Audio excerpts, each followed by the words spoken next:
Hello. Welcome. Right, let me just adjust the sounds a little bit, and then we're ready. Hey, Fischkopf, moin, wie geht's dir? So I'm just going to dial down the sim sounds until we get clearance later on. So, how is everyone? Nate, thank you. Mark Gude, wie geht's? Right, welcome to sunny Keflavik. It was actually sunny when I spawned in, but then I realized I didn't have live weather active. You've got to be kidding me. Yeah, so now it's raining. Good. Anyways, also this afternoon when I checked the weather for Vagar, it was like overcast 0, fog and everything. So we will have to check what the weather is doing on our way to Vagar. And you can see in the overlay here, the alternate we have is actually Keflavik. So if anything goes wrong, we've got to go turn around and go back to Keflavik. Just so that you know. Flight time's not too long. I was quite surprised. 1 hour 12. That's not too bad. But we've got lots of fuel. 11.4 tons of fuel, meaning we do have a bit of holding fuel if required. I think it will be required because, I mean, yeah, it's an event today, so there'll be lots of traffic. Vagar has like 3 or 4 parking spots, and so we'll see. Also, big shout out, thank you so much to Organ Aviator, who has subscribed, or he posted a 13-month membership now on YouTube. Thank you so much for that. Give you a round of applause for that. Hang on, no, not German. Hang on. Oh, hang on, where is it? Where are my buttons? Here, there we go. That's the one. And then, yeah. So Organ Aviator has also supplied me with a takeoff performance tool that he's been working on. I've already showcased it some time ago, but he's worked on it a little bit more. So let me try to go. And let me go AirPlay here, so you guys can see that. What's happened to my overlay here? Ay, ay, ay, ay, ay. Okay, overlay. Banner. There we go. We're getting there. We're getting there. And then, where's my...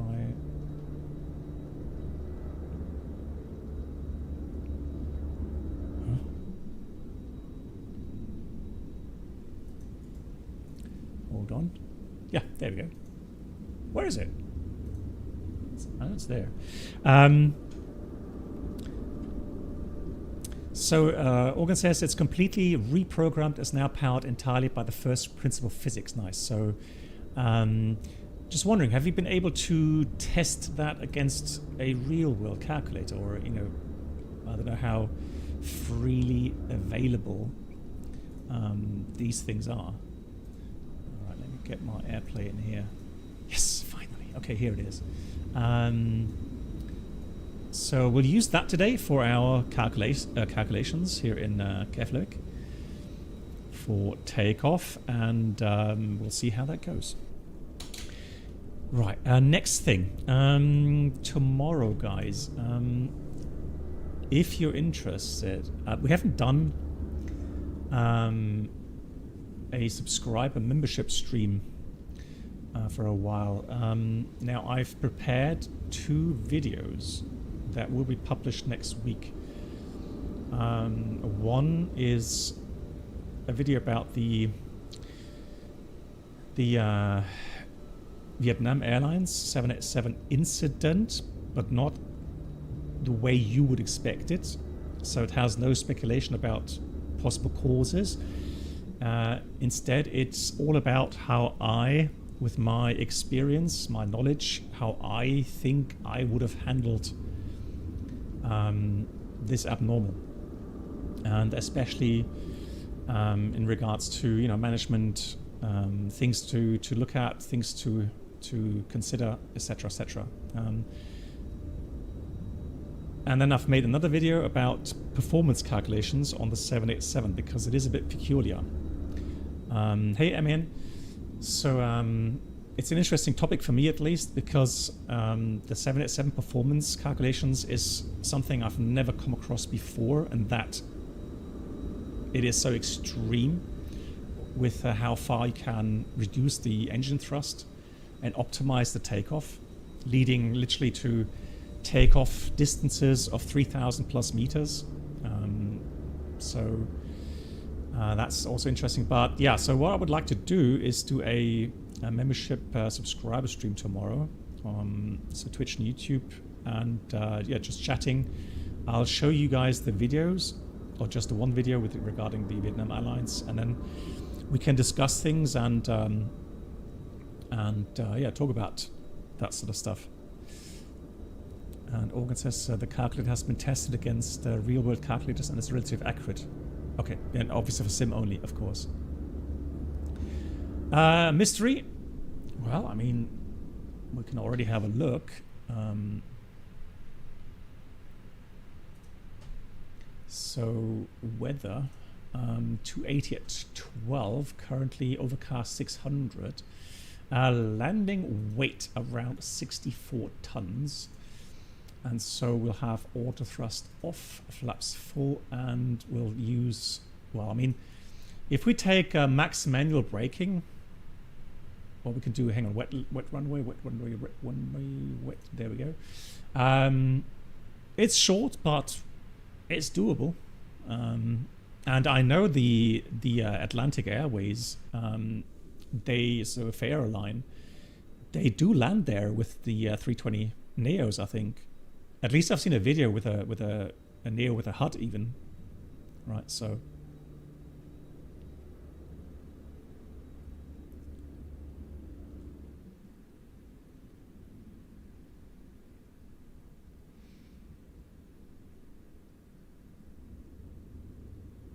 Svenir, you say you would, yeah, you would not leave the wonderful Iceland You've been there twice, horse riding, amazing landscape. Yeah, I can imagine.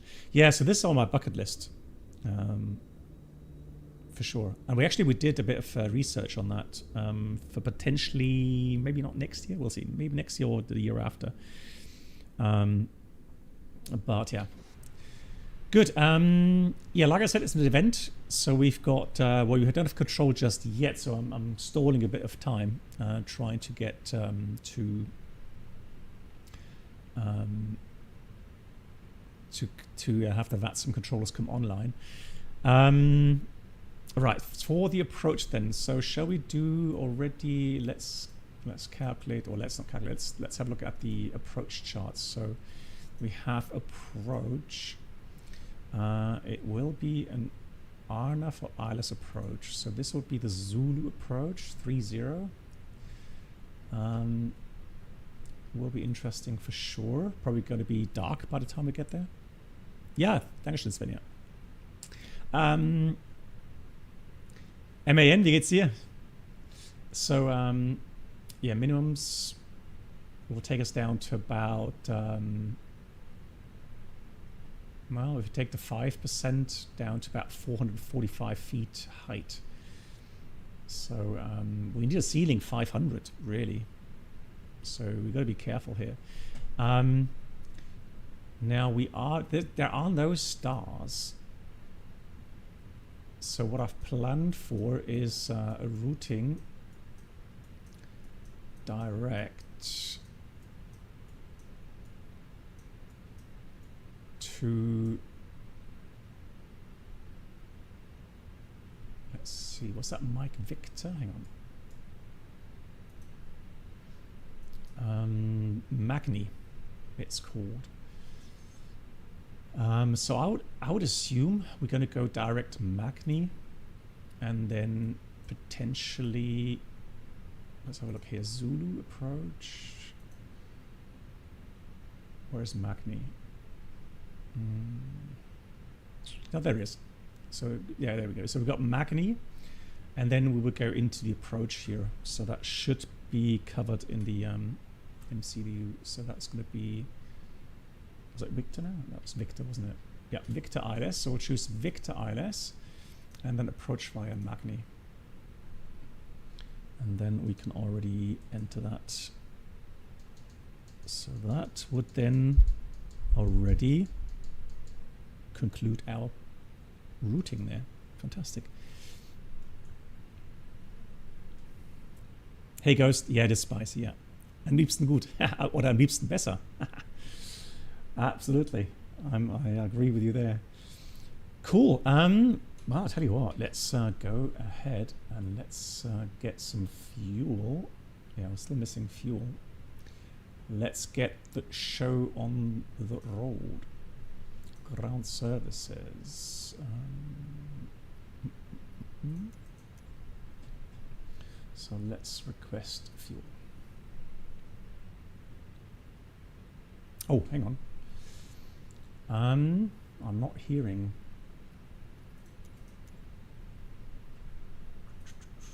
Audio. Comms volume. 1, 2. There we go. 1, 2. Right, overhead panel is looking good already.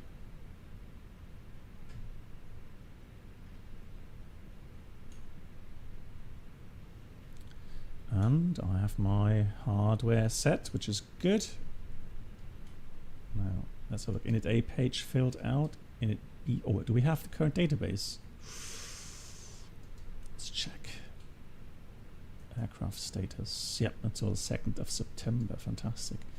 So we have the flight number. We called Faro line 711, level 350, 12 degrees. And we are expecting a zero fuel weight of 56.4 and a block fuel of 11.4.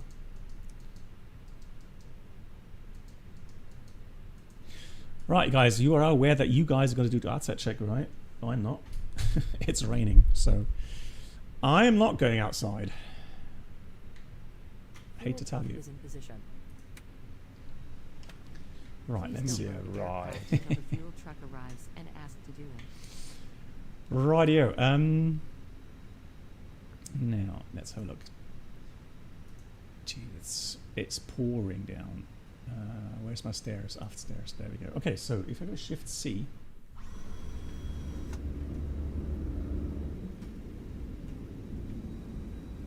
Let's see if we get out the back again. Hey Yoda, last time I just couldn't get out the door. So let's see. Oh, this time I guess I've lost some weight then since the last time, right? I mean, oh, let's say hello to the fuel truck, or the fueler.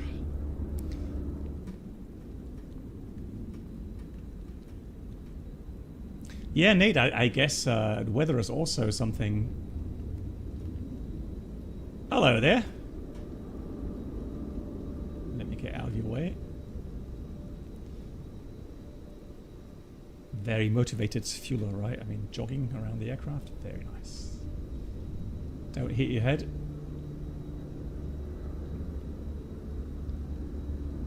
It does, really. It has the... So XWell Pro has the animated geyser in Iceland. Wow, okay. Hang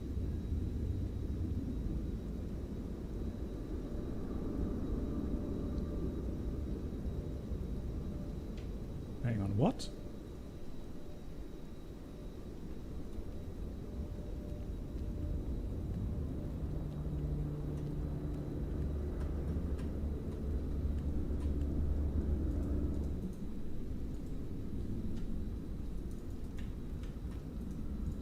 Where's my mouse pointer?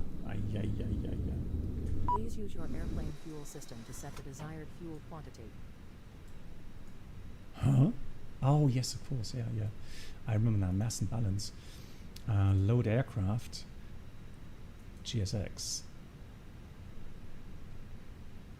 Right, there we go. That should do it, right? Boarding requested. What?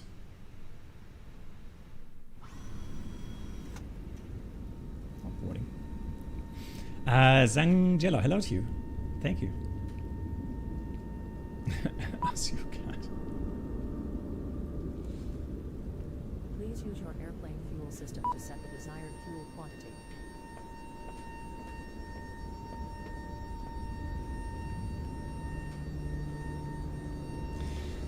This reminds me of my real world flying. You know, walking outside, you had to be so careful with all that stuff going on, loading, right? Another truck coming, fueler, potentially hitting your head somewhere. So much stuff going on. Always dangerous outside. Why aren't you fueling? Grr. Please use your airplane fuel system to set the desired fuel quantity. I have. It is set. What else do you need? Hey Bruno.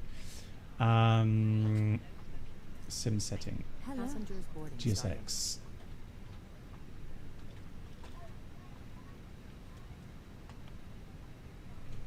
I don't know what else I need to do. And now they're boarding already. I guess it's broken. Cash up front, yeah. Show me the money. Excuse me. Show me the money.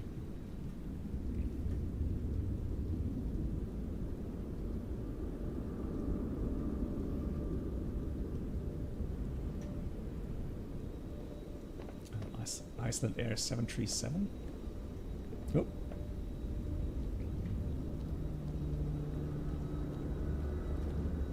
I guess he won't be fueling then. We'll just set the fuel manually later on. Right, let's get wet. Let's do the outside check. Tires looking good. Brakes looking good. No hydraulics.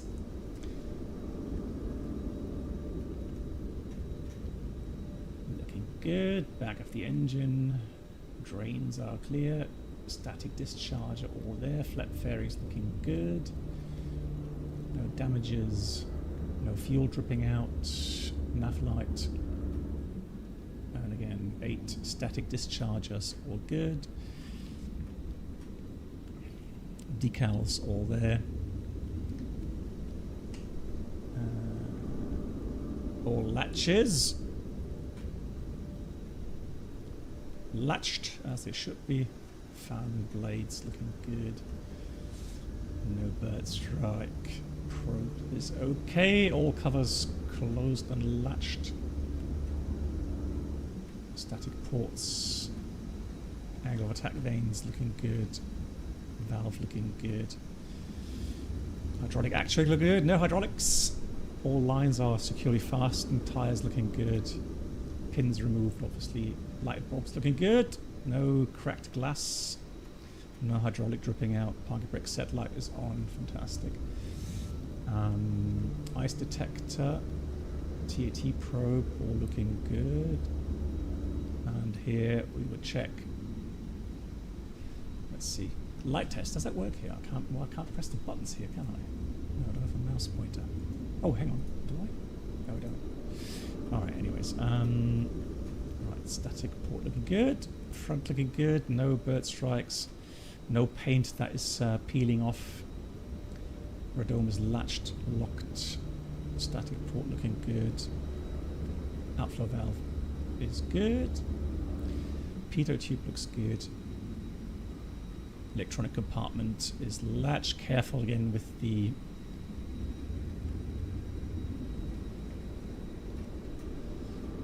loader. Yeah, so Lilo, I think I saw one streamer or one video that actually had the frame counter online. Now, let me be clear. I know the frames are around 55 to 60 FPS in the A320. That's not what I'm complaining about. I'm complaining about these extreme reoccurring spikes. Something I'm not seeing in any other add-on. And I mean spikes like not just the red spikes, I mean like violet spikes that are about a second long or something. And it's exactly those that cause those longer stutters. And if you know, if people would be honest about them having exactly the same thing, because every time I watch someone stream it or making a video about it, I can see that on their display as well. And that's my complaint. And as long as that isn't fixed, it just kills my immersion, and that's why I don't really want to spend time with it.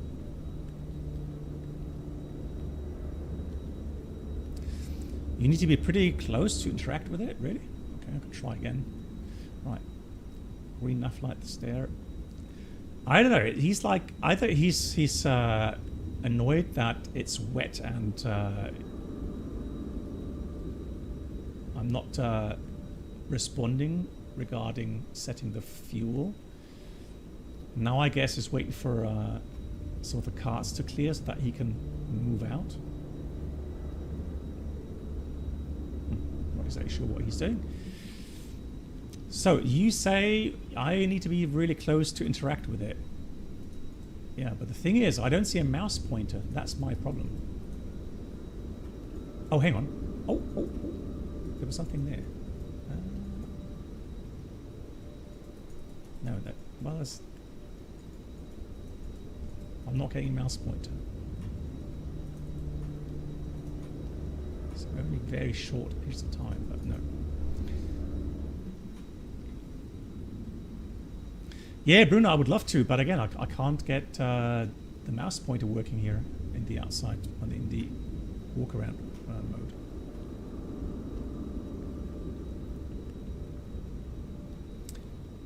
Good. Outflow valve, service toilet, toilet service and water service panels closed and latched. All good. Outflow valve looking good. Door latched, nothing hanging out. Front edge stabilizer looks good. We have the static discharger all there. Fantastic. APU, no oil dripping out. Service door is latched. Everything's looking good here. Alrighty.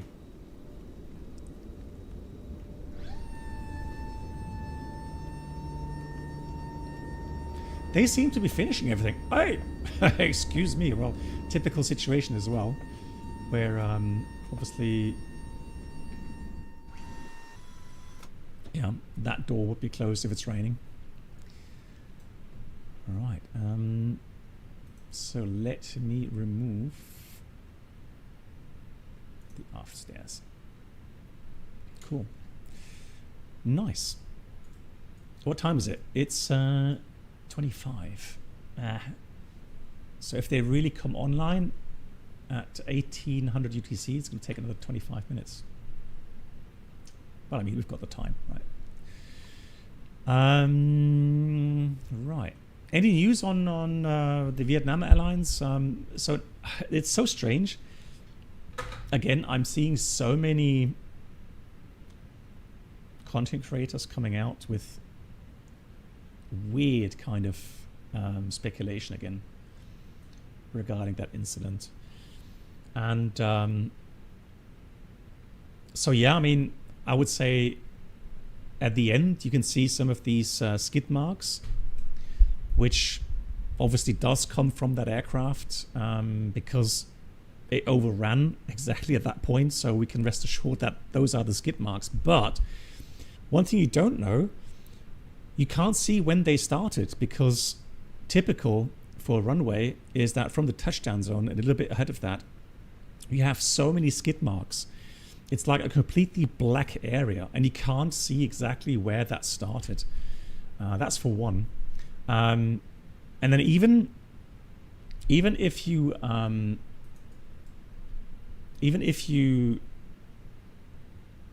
would argue that, you know, some of the brakes have activated, slowing down the aircraft, not allowing it to accelerate, you don't know what's causing it. Was it a mechanical issue, right? Because it is it does have electrical brakes, and it's interesting. So they're made by a Safran landing system, and so they are electrical mechanical actuators powered by brake-by-wire. Lol. Brake-by-wire, not fly-by-wire. Brake-by-wire signals, eliminating heavy hydraulic lines, eliminating fluid leaks, and also not needing complex piping. All right. Is it really Goodrich? Okay, for me it says Safran. Maybe they've changed the company name or something in the meantime.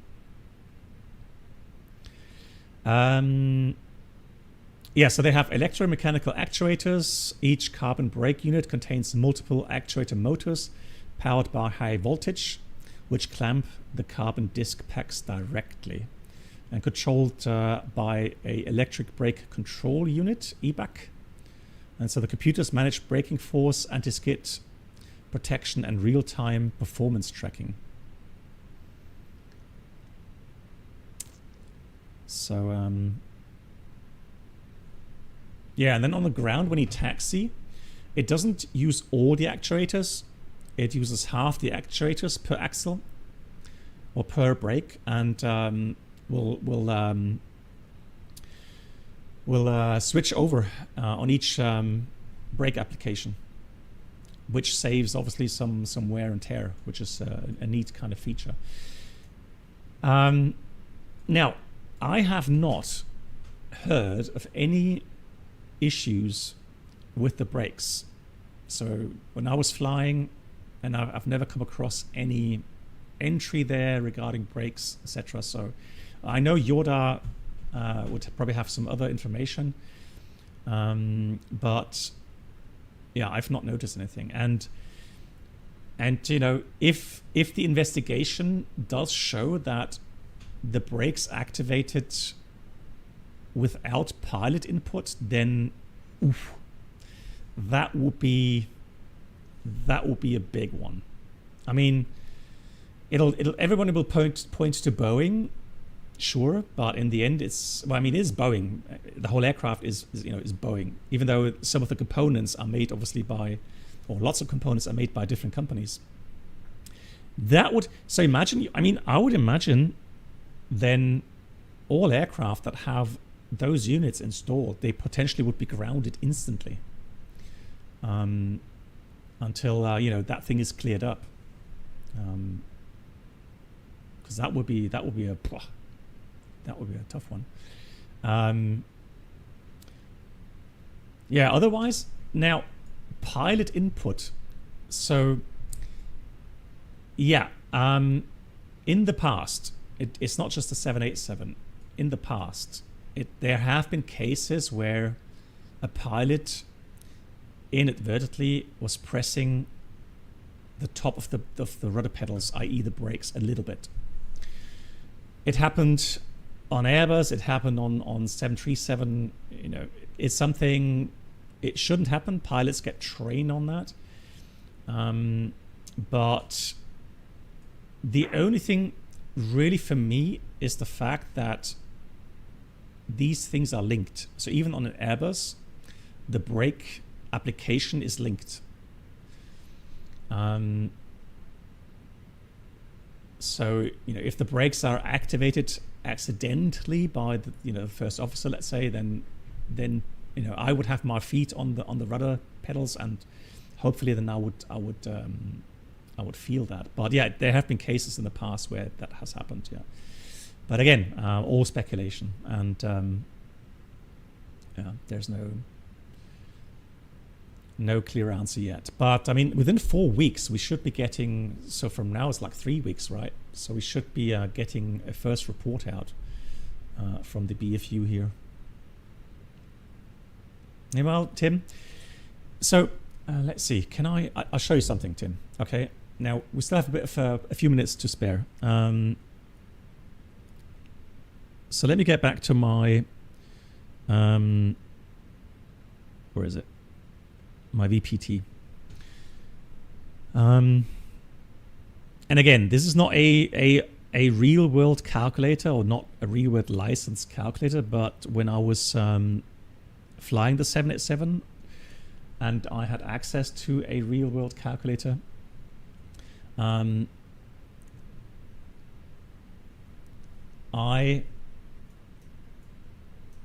did compare the values, and they were very accurate here in this app. So I'm going to give you an example now, okay? So let me go and get to Munich.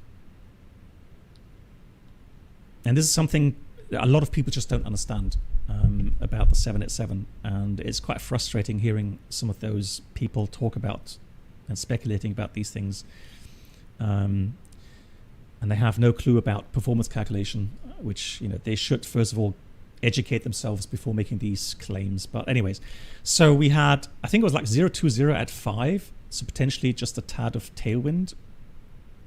It was very hot, it was like 33 degrees, and it was 1015 hectopascals. So I'm going to do the following now. I'm going to go ahead and go with a takeoff calculation. Now, so we know that we have what's called a fixed D rate. A fixed D rate means that you either have takeoff thrust, you have TO1, which is 10% less thrust, and then you have TO2, which is a fixed 20% thrust reduction. Okay. Usually, and I know the 747 as an example, at least the 747-400 only had either assumed temperature, or it would do fixed D rate. And the fixed D rate would normally only be done on contaminated runway. Okay. However, things have evolved, and so the 787 is able to do a mixture between D rate, a fixed D rate, and also on top of that adjust further by using assumed temperature. Now, if you're just using a D rate, let's say you have conditions that theoretically have your performance somewhere in between TO2 and TO1. In that case, you could only use TO1, right? Because it's a fixed D rate, and TO2 wouldn't be enough for the aircraft to fulfill all the requirements for takeoff. So you'd have to choose TO1, and that still means you are wasting potential further thrust reduction, because it's just a fixed D rate and you can't interpolate between those two values. However, with the option of the assumed temperature on top of that, it gives you a tremendous amount of flexibility regarding the thrust. On top of that, as if that wasn't enough, so the 747, you can also do it unless the operator decides. Well, back then, my operator didn't allow for it, so that's why it only had either assumed or fixed D rate. Now, again, on top of that, so I'm talking about D rate, fixed D rate, on top of that, assumed temperature, which reduces the thrust further. And then it gives you the option for the improved climb calculation method. And I'll explain a little bit about in a minute, which again reduces thrust further if you have available field length limits, so a stop margin available. I know this whole topic is complicated, and I know it's for some of the obviously it's boring, but the thing is, for the love of God, if there was a way to hammer these facts into the brains of all those content creators posting so much BS, man, I would do it. I would love to, right? But I can't, and it's just so frustrating. Anyways, so let's do a maximum takeoff. So I'm going to use optimum, but I'm going to use full at the bottom here. Full, all right? So takeoff weight. We have about, I would say, with 270 passengers, a bit of cargo, the fuel of about 63 to 65 tons. I would say the takeoff weight was in between 225 and 230 tons. Again, that's estimated. Okay, I'm going to use 230 tons for takeoff. MAC, usually around 20 to 21, I would guess, for the 787. Now, let's calculate that. So, we're going to get a full thrust takeoff. So, the maximum the electronic engine control allows the engines to deliver. Okay. Now, let's wait for the result here.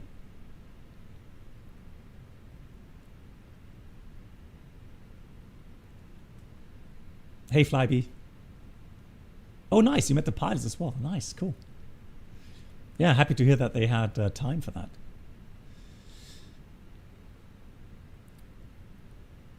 Oh, yeah, absolutely. I mean, sure. I would definitely think that they had good stop margins still available. Otherwise, that 4,000 meters would not have been enough. Right. I was saying a long time for the calculation, but oh, there we go. Okay, so let's look at the results. Okay, where's my thrust setting? Where's my thrust setting? There it is. So here's the full thrust setting. Okay, 100.6% N1. But hang on, why is that selected? Grr. Do I have to go take off as well here? I thought if I had full power. Well, let me just check that.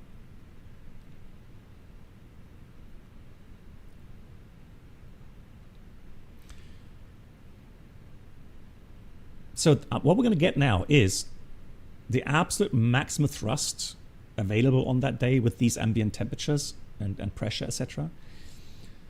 And or maybe what I should do. Yeah, what I need to do. Sorry, I need to do something here. So we need to trick the aircraft into max power, and that is actually we have to leave that field clear with the takeoff weight. So now it's going to calculate the maximum possible performance here. Metal, hello. Takeoff 1 in the Embraer is usually a fun time. Okay. What scares me is they must have had a long stop margin. The V1 should have been around the half. Well, hang on. Tim, hang on. Okay, so, guys, so look at this now. So we have, again, 100.6% N1. I don't know why it's showing its selected temperature of 33. Oh, yeah, of course. Yeah, because it is 33 degrees outside. So I don't know why it's showing that as selected, but of course it means it's taking the outside temperature. Right, so again, with that 33 degrees, 1015 QNH, this is the absolute maximum possible takeoff weight, right? 2,400 243,877 kilograms is the maximum possible takeoff weight in these conditions with that runway. How would that actually look? So let's assume now we actually did go up to the maximum takeoff weight.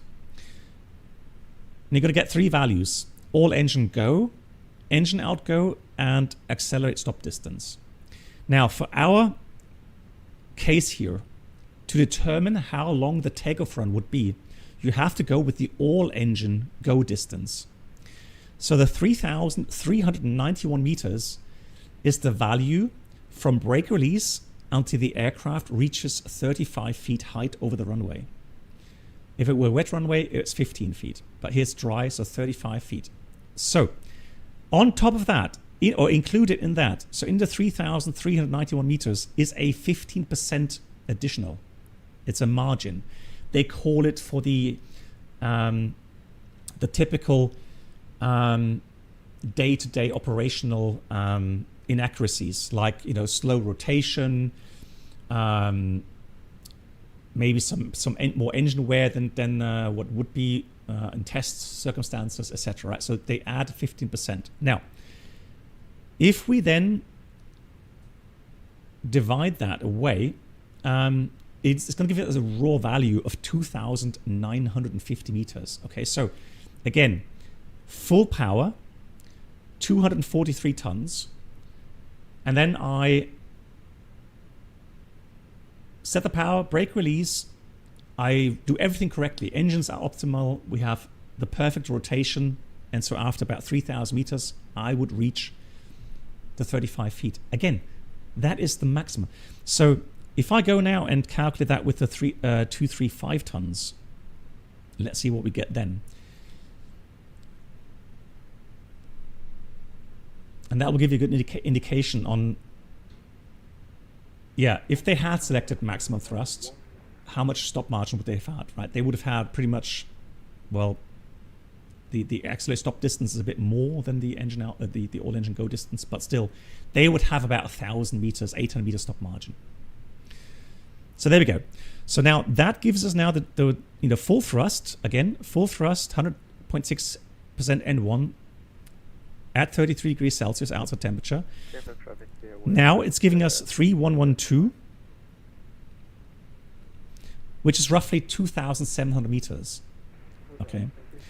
The stop margin here, so the accelerate stop distance, meaning brake release, accelerate exactly to V1, then do the stop case, do the RTO. The aircraft will come to a stop about 500 meters before the end of the runway. Okay. That again is max power. You don't get less than that, okay? So if you had a physical runway that's only 3,000 meters long, you would have a problem with that weight and that temperature, right? Good, now let's do the following. Now let's do optimum for the rating, and let's calculate then without improved climb. So now we're going to the next step, okay?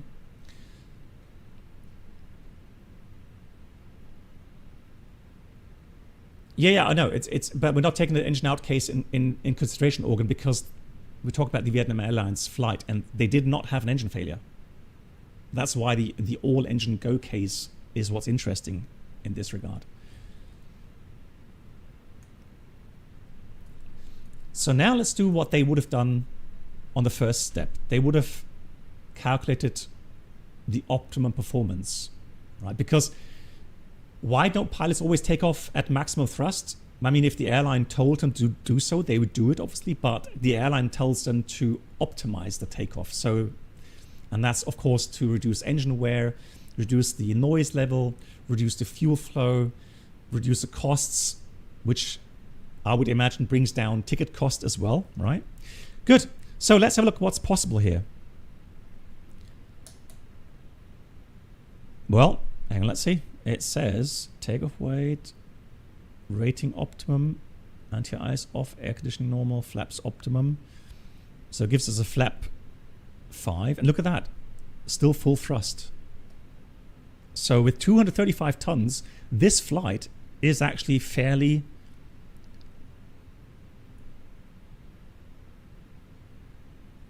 yeah, fairly pretty much, you know, at the maximum possible, right? Now, look at the speeds. 162, 167, 172. All right. Now what we're going to do, you see the stop margin here? We have 500 meter stop margin. What does that mean? Well, it means the longest case here, accelerated stop distance, gives us a field margin. Right. So now, if we activate improved climb, let's see what happens then. What the program will now do, because the limiting factor is not the field length case, the limiting factor is the obstacle case. So if you have a higher airspeed at liftoff, you're going to get a better climb rate, meaning you could either get more weight out of the airport, or you can reduce the engine thrust, which obviously is something we would like to do in normal cases, right?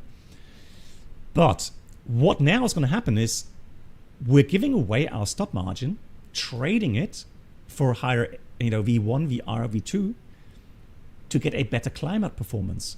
But the program probably is going to say, hey, you know what? I don't have more weight to carry. So what I'm going to do, I'm just going to reduce the engine thrust. So let's see what happens.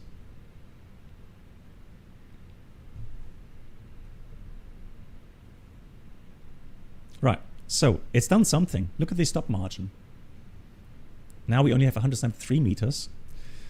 The all engine go distance is 3,430 meters. So in that case, if everything goes normal, you would see the aircraft accelerate down the runway. It will rotate, lift off, and reach 35 feet. If everything goes well, if everything is flown perfectly, around 3,000 meters past brake release. If the pilots rotate a bit slow, or if the engines don't exactly produce the thrust because they have a bit more wear than expected, whatever, then of course it may take longer. And so it could actually take up to 3,300 meters. And that would be perfectly normal, right? Speeds slightly increased, but look at the selected temperature, 39. And look at the thrust, 98.6%. You see? So that is the thing. The 787, and I know some other aircraft have that option as well. But just because you have a 4,000 meter runway doesn't mean that the aircraft lifts off all the time about mid-runway. It does not. This whole topic regarding takeoff performance is extremely complex, and these machines these days are under such a lot of optimization. And you could argue, well, you know, but why not use a middle kind of, you know, way? Why not you kind of do half of that? Okay. Well, no, because in the end, everything's still safe because you don't expect the brakes to activate or anything else happening, right? So also what you could do if you have, let's say, an engine failure at just past V1 and you lift off, put the gear up, talk to your other colleagues in the flight deck and then ask, you know, does anything speak against using full thrust? Well, then you could just slam the thrust levers fully forward and the electronic engine control would use, instead of the 98 point something percent, would go up to 100.6%. So you would have a bit of excess thrust helping you out with the climb rate. Again, it's not unsafe. If you forget or if you don't opt to do so, the calculation is still good enough to clear all the obstacles. And again, look at the bottom left corner there. It says obstacle requirement. It's not a field length limit. It's an obstacle limit. All right. So if I go with 225 tons, normal optimization, including improved climb, let's look at the thrust. Hang on. 225, 33. Speeds are a bit lower. Oh, full. Hang on. What? Let me calculate then. Assumed thrust.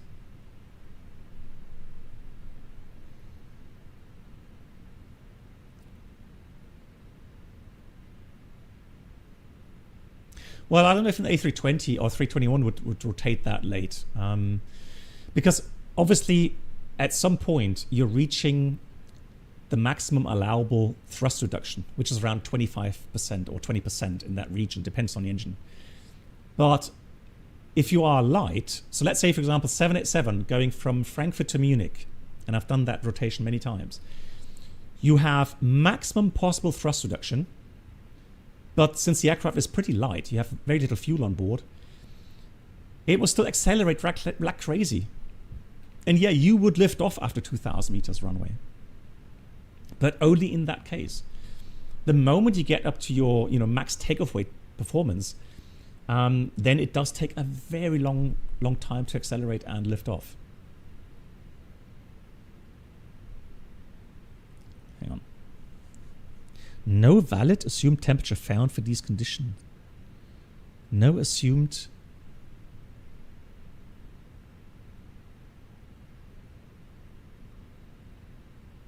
Yeah, that doesn't make sense.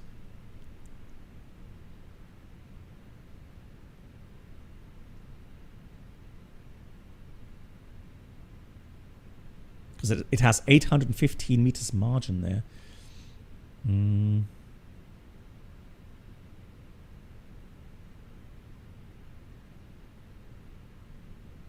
Yeah, anyways, but I did run these calculations for the video, and I did get different values there. But anyways, let's end that topic right here. So yeah, Keflavik around is online as well now. Is there any possibility to take a performance calculation was done wrong? It could be, yes, but again, that's all pure speculation. I'm going to wait for the official report, and then we can find out what happened. Of course, I mean, that's why we have 2 or 3, depending on how many pilots you have on a flight deck, all of them doing the calculations separately for exactly that reason. So we have Juliet information, runway 19 in use. We have 180 at 26 knots. Crikey, 2.5 kilometers, missed rain.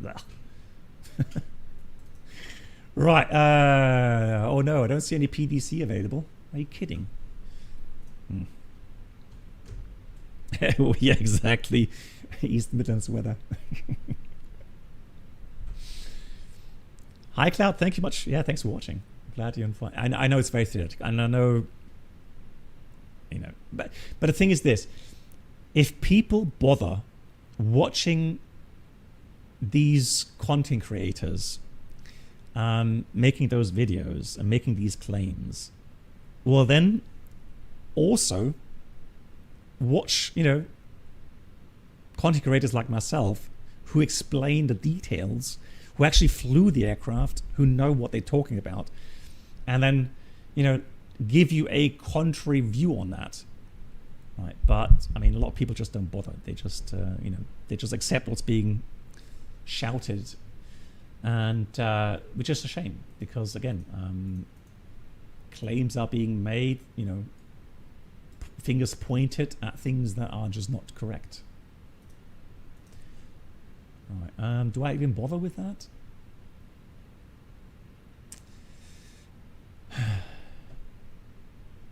No, probably not. If it doesn't say on the controller info, then I guess. Also, Tower doesn't have CPDLC. All right, let's forget that then. Let's not do that. Okay, cool. Let's see, 22.9. Let's get the clearance. Keflavik ground. Good afternoon from Airline 711. Information Juliet requesting clearance, please. Airline 711 Keflavik ground. Good evening. Cleared destination Vagar via Oscom 3 Charlie departure runway 19. Initial climb via set flight level 290, set score 3 equation 2370. Airline 711 is cleared to Vagar. Runway 19, the Oscar 3 Charlie departure, and initial climb level 290, squawk 2370. Airline 711, read back correct this frequency for push and start. I'll call you later, Airline 711. Alrighty, so... Airport 6703, request taxi. Airport 6703, taxi via November, hold short runway 19. November short 19, Airport 6703. Okay, so another good question. Why regarding fuel dumping? And it's something I found interesting on Aero News Germany. He actually researched, and there was a research paper out regarding fuel jettison and how it affects the environment around the area where the fuel is jettisoned. So people quote the 6,000 feet, and it's a recommendation, it's not law. So in an emergency case, a pilot can opt to dump fuel at 3,000 feet, right? If possible though, it should be at least 6,000 feet height, because that would then allow the fuel to evaporate in time and minimize the environmental impact on the ground there. And so that study paper did say that they could not find any increased values regarding contaminants.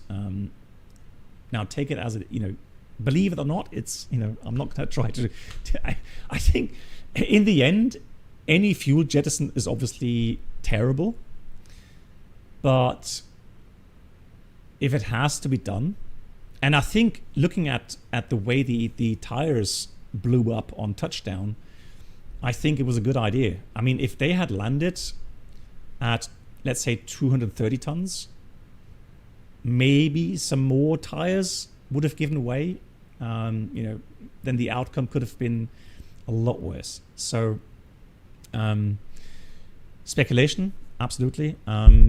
But yeah, let's import SimBrave. There we go. Cool. Fuel. I knew it didn't fuel. Right, let's put the fuel in manually. So we're going to go config. We're going to go with... oh, actually, no, we have to do it differently, don't we? We have to do it here. Mass and balance. Reset. Hang on. Hold on.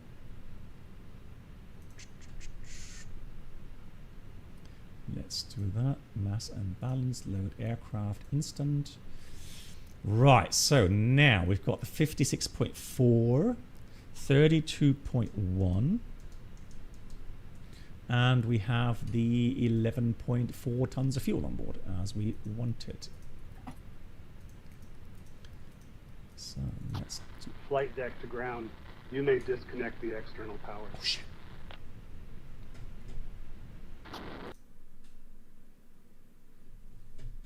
What is that?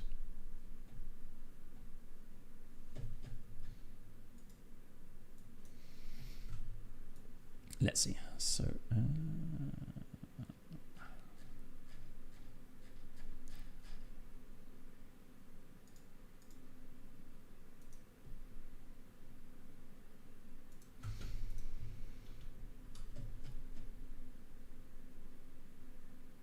all right. So, let's see. Any questions? Oh yeah, regarding dump fuel of the city. Again, if it's above 6,000 feet, then they were 10,000, I think. So they should not have. I would imagine that it would have probably, been written in the papers, right, newspapers, and then a lot of claims being made again regarding, contamination, etc., and people not knowing exactly what they're talking about. But I mean, they have sensors in the city, right? They can have a look at the contaminants. And then if they find anything unusual after the fuel dumping, they can prove that, right? And if not, then there seems to be no issue. I'm going to go 13 degrees, 1002.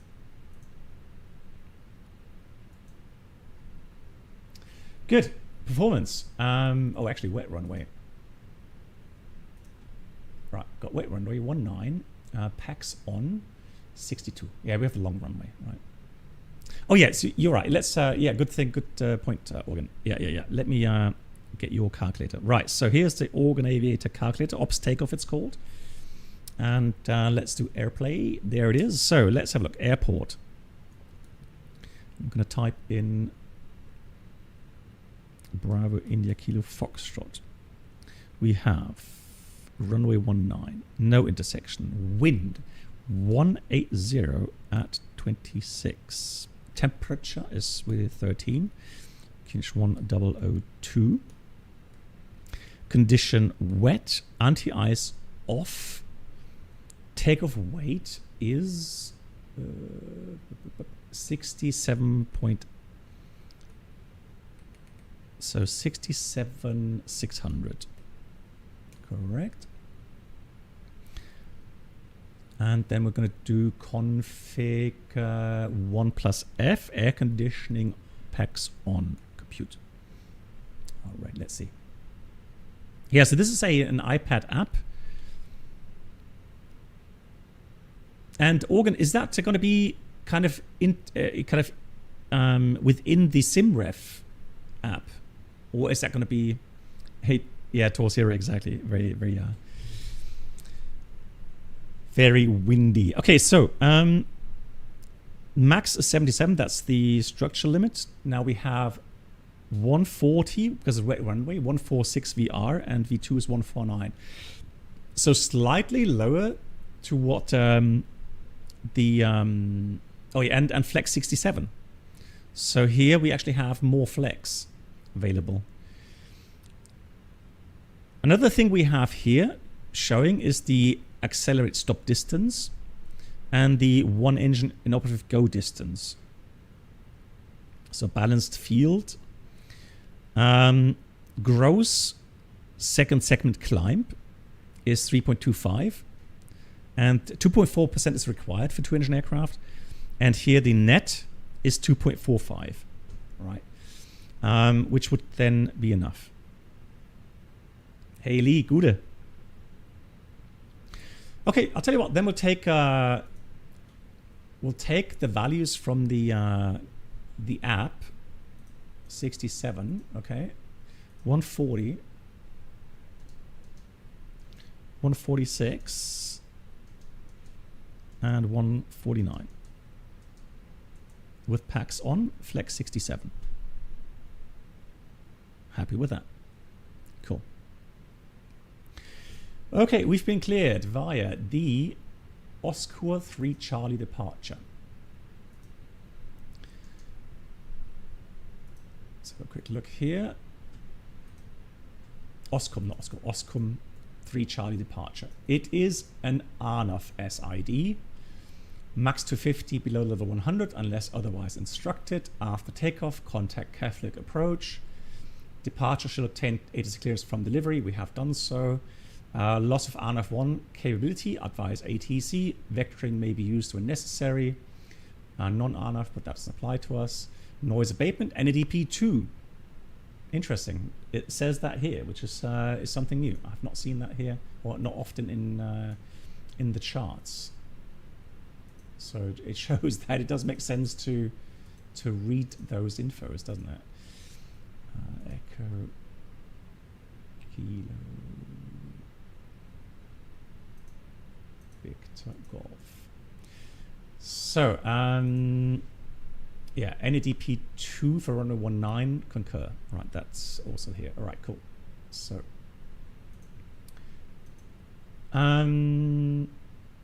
change the standard after transition altitude. Okay, we'll do so. That is transition altitude here is in 7,000 feet, which I can check as well on the performance. Yeah, correct. And no turn before departure, end of runway. Okay, so the clearance goes Oscom 3 Charlie, climb 192 degree track to 1,000 feet, turn left, direct Kilo Fox 244, then Kilo Fox 466, Kilo Fox 245, Kilo Fox 246, Oscom.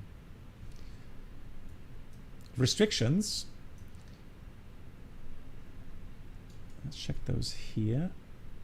Let's go plan. So the first restriction is so Kilo Fox 244, 4,000 above. Then it is 466, 6,000 below. And then 7,000 at. So we're going to climb with VNAV, but we have to make sure we level off accordingly. Yeah, if it ain't Boeing, good. Yeah, if you have any further questions, let me know. I'll try to answer them. So 246 is the level 100 below, and then OSCOM. All correctly programmed. Good. Engine out procedure. It says runway 19, track 192 to 25 miles to hold.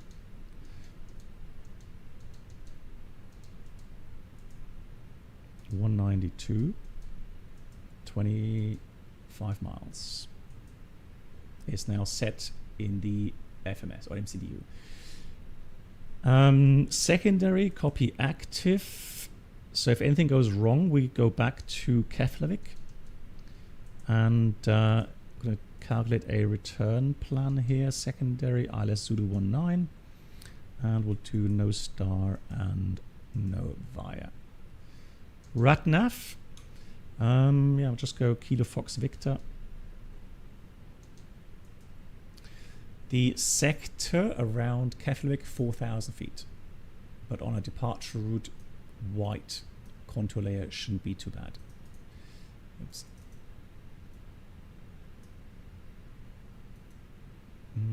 Brightness. There we go. That's better. Ah, cool. Alrighty. Okay, sorry. There was another thing from Organ saying. So you say. Hold on. If you look in the settings, you can select different V1 options, such as max, min, balanced, and range.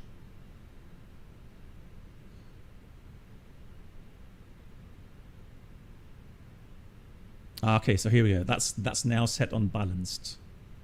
Okay. Now, if I go V1 Logic Max, so you can do airline preset. I can go Lufthansa as well. Okay, interesting. Standard packs. Let's say on, save. Oh, I would have to restart the app. Let me just do that now. Close it, restart it.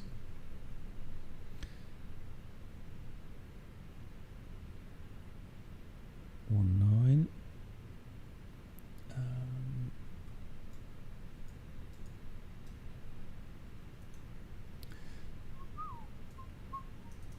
So let's do 180 at 26. Temperature 13, 1002. And we have a wet runway. Anti-ice off. And we need 67,600. Flex Toga, air conditioning on, compute. Let's see. Well, I mean, you can set it to PAX off standard, whatever you like to do. Right, look at this. So now we have a different setup. So the accelerator stop is 2551, and the engine out go distance is 2105. 146, 146, 149. Yeah. So it increases the V1, but that gives us less stop margin. Makes sense. Yeah. Cool. Right, but I would prefer a bit more stop margin. Although, I mean, we still would have 400 meters, 450. Okay, disregard. I'm going to go with a higher V1 then. So we'll use 146. So 146, 146, 149. Happy with that. Cool. Yeah, Fish Cup already got the clearance from ATC. Thank you. And so we've done the briefing. Engine out. We do a return to Keflavik if anything goes wrong.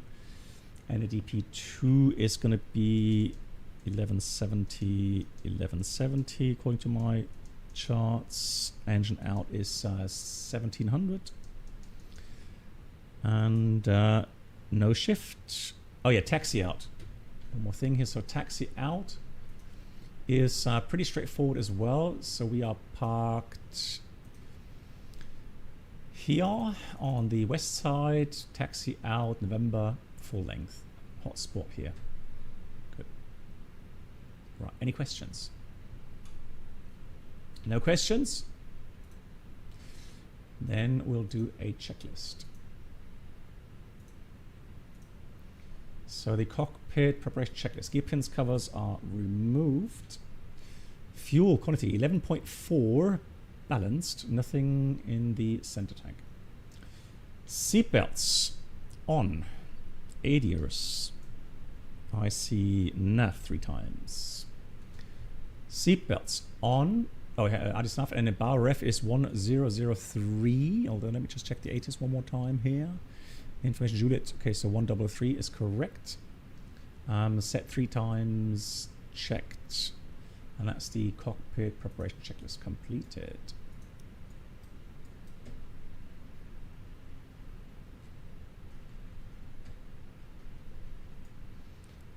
Keflavik ground, Airline 711, stand 5, requesting push and start. Hello, Captain. We are ready for pushback.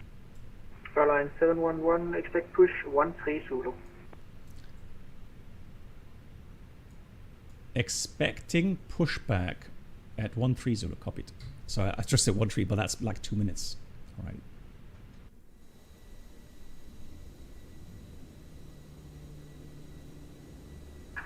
Departure checks completed. Bypass pin inserted. It is getting busy. Nice. So initially I thought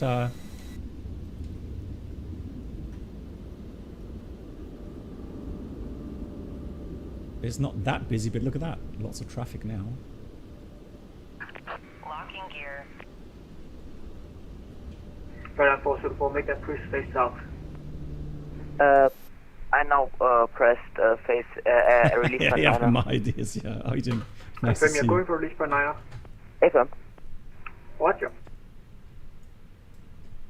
Airline 711 company traffic is pushing right behind you. Okay, standing by, Airline 711. Thank you for the info. Northeast stations, be aware there is time slots and force for destination Vagar. I wonder why. I wonder. Hi, ground. Good afternoon, Faro Airline 406. Airline 406, Keflavik ground.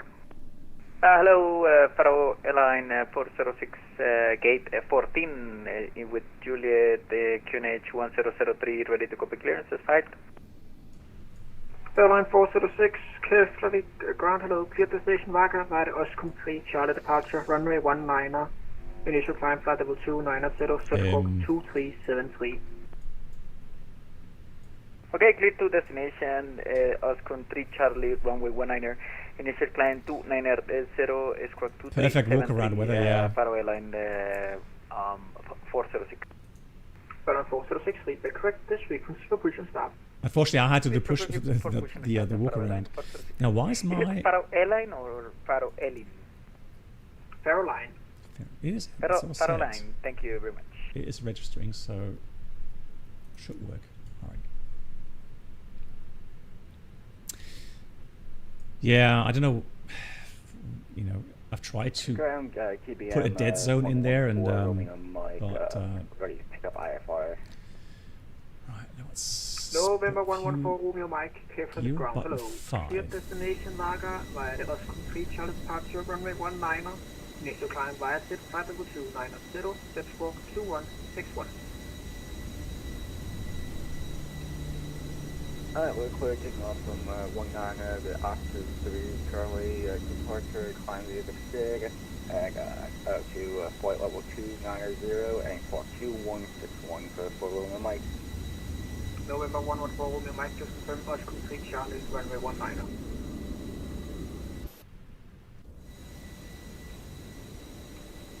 Yeah, Oxford 3 Charlie, we are ready for pushback and start up Romeo Mike. Two stations, November 11, Romeo Mike, sorry, second. You said you want me to confirm taking off runway 19er and the 2-3 Charlie, departure. November 114, your mic, leave the correct destination, super push and start. Okay. Other station calling. SF 458, we are ready for pushback and startup, stand on.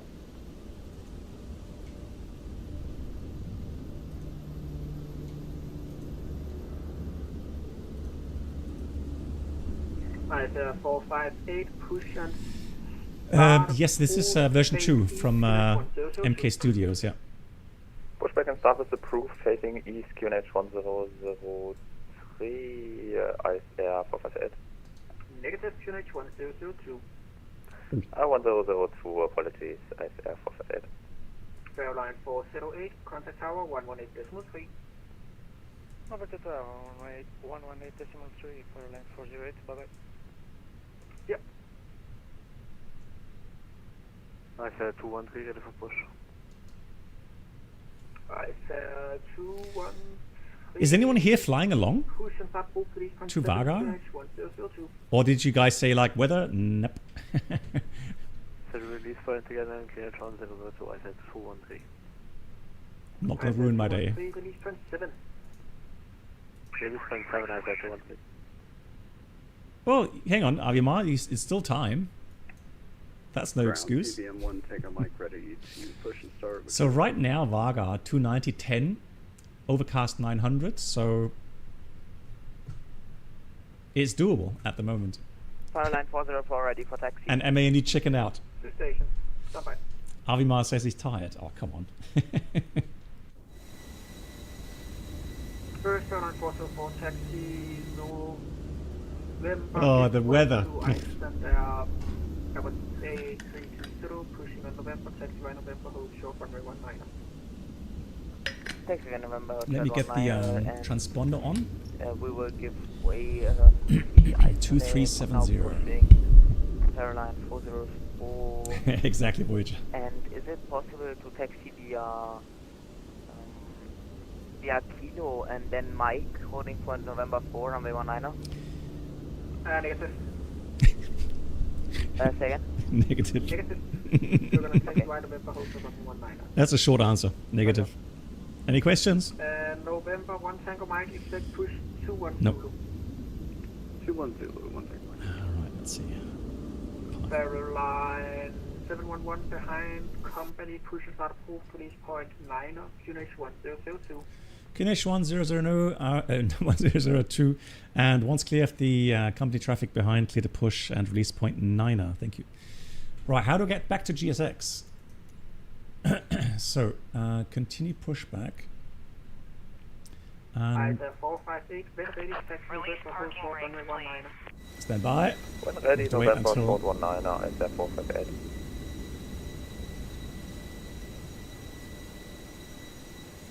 Oh, really? You only flew Cessna 172 and Challenge 650 lately? Okay. November 114, moving Mike, expect further 242.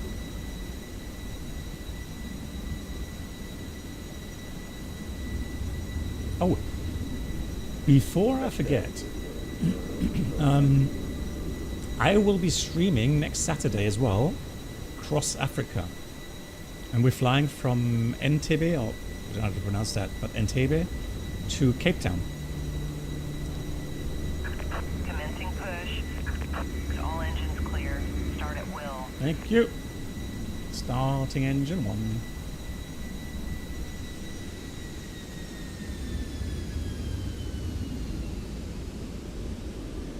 Exactly. That's why I wanted to get to Cape Town, yeah. Oh, it's a Neo. Nice. Look at that. Beautiful.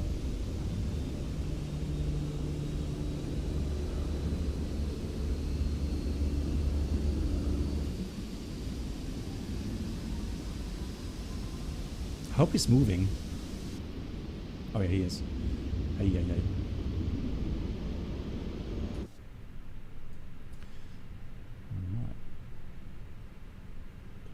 Safety card found in your seat pocket contains important information about exit routes, oxygen masks.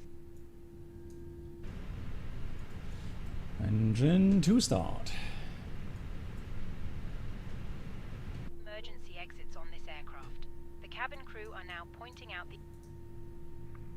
Please be aware that your nearest usable exit may be behind you. Emergency lighting. That weather. Yuck.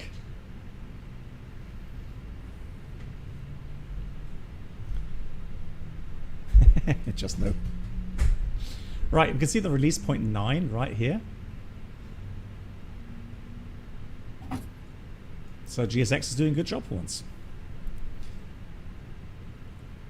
Well, at least it's not snowing here, so, you know, I'm not complaining, okay?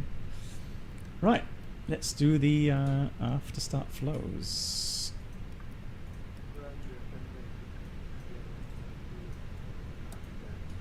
Trim down 0.1. Please set parking brake.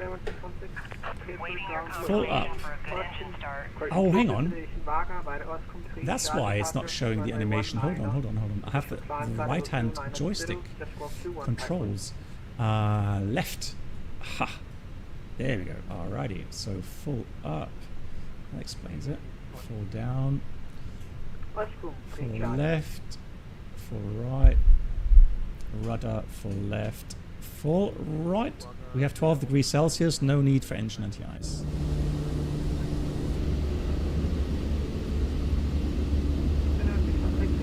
It is a lot of headwind, yeah. All stations be aware of flush enforcement on destination Vagar. IS458, contact tower, Keflavik tower 118. It's a good thing that we already pushed back. Have a great Sunday, bye-bye. So Dave, really? Again for Oh, this, yeah, underground. Yeah.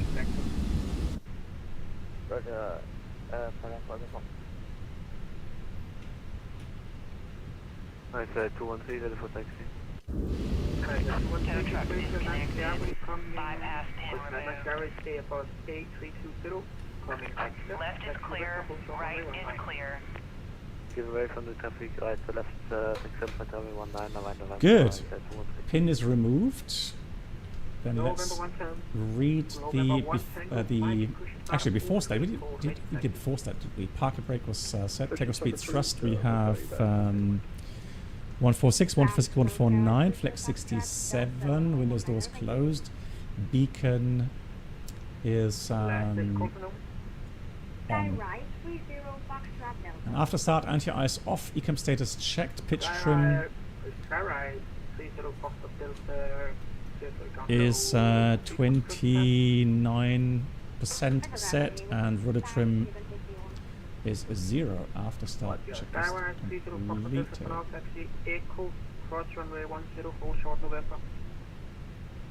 Hey Danny.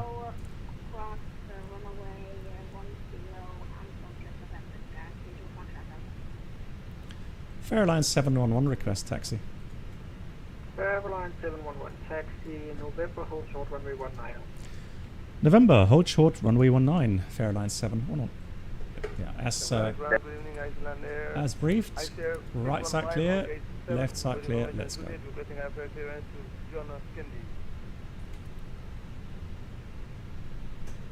Oh, heavy jet here. Brake check. Brakes checked. Ground hello, clear destination, Journalist Kennedy, by the data to Charlie Pastor on the 19er. Yes, you climb by set flight level 29072727. Good. Departure is 19.7.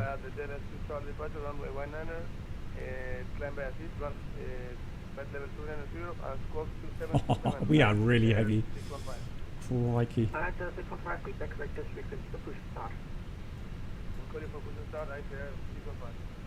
Grand Air, China 2103, taper reference to 1840, IFR clearance to turn up to 5 kilo. Castle Joe Foxtrot Bell, Southern Station, can you repeat that, please? 30 Foxtrot Delta, change of plan, taxi Echo, cross runway 10 kilos, and Charlie, hold short November. So, cross 10 kilo, Charlie, Castle Joe Foxtrot Delta. Confirm hold short November. I need so much power. 2103 with information kilo, tape Airbus A321, gate 40, IFR clearance to Toronto Pearson file, please. Canada 2103, stand by, call you back. Rod. Airline 404, contact Keflavik Tower 118.3. 118.3, bye-bye. Thanks for the wait, service, Airline 404. Rod, good evening, Edelweiss 329 Zulu vacated 19 at excavation at Sierra 2. First ISR 213, contact Keflavik Tower 118.3. 7183 and then 13, how do you Grand Federal Line 406, gate 14, ready for lift wait kilo. And Sapphire Wave, how are you doing? Okay, nice queue, and I expect all of them want to go to Vagar. Federal Line 406, push 27 Zulu. This will be fun. 27 Zulu, follow line 406. Next, expect push at 2027 Zulu. Okay, expect pushback Holding party. 2027. Now confirm 1827. Correct. Break, Edelweiss 3009 Zulu, taxi via Echo.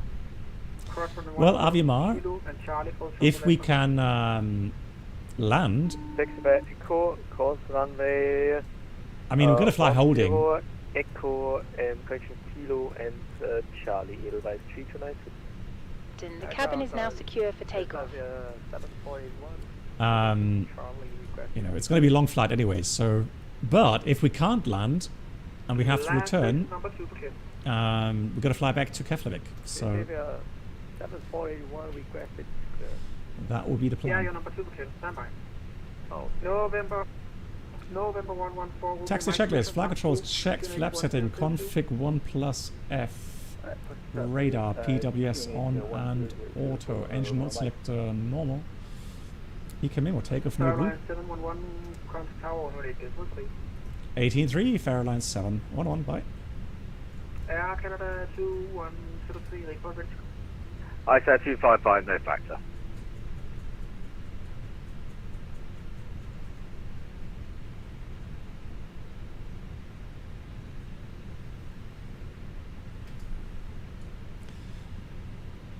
Keflavik Tower, good evening. Fairline 711 on November in sequence. Airline 711, He's very quiet. Let me dial that sound a little bit. Oh, let's not sniff any APUs here, shall we? Let's keep our respectful distance. Bayern, okay, yeah. Bremen won today. Well, that's DFB, that's like, I don't know. That was not hard.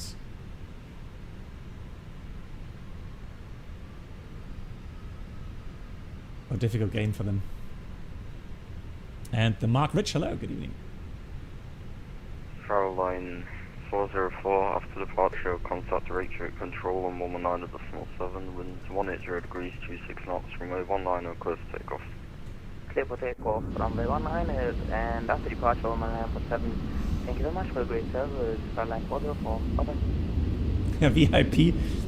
Who do you think is a VIP? Me? No, I'm not VIP. I'm going to be holding as much as everyone else. Those days are over regarding VIP service. Oh, hello. The big 88 somehow. Have a fun flight. TV, much appreciated. TV, thank you so much for the 88. Good God. Long time. Let me give a round of applause for that. TV, happy weekend. Wow, look at that cloud here. That is impressive.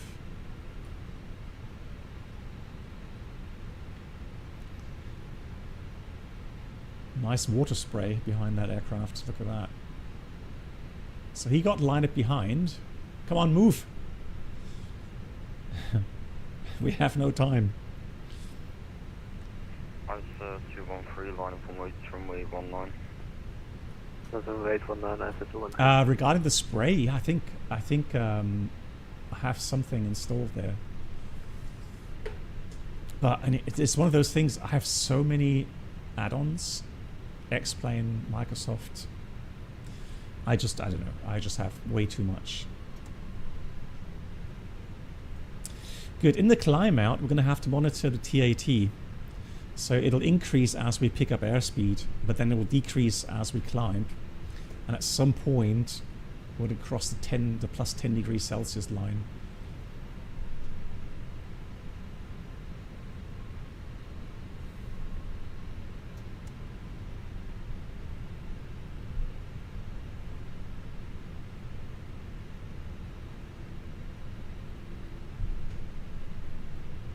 Look at that windsock. Confirming that that wind. Ay.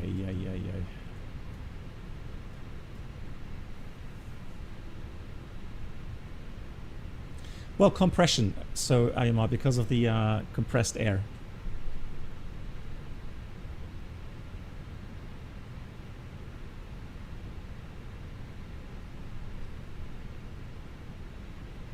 Aircraft. Oh, there's two aircraft.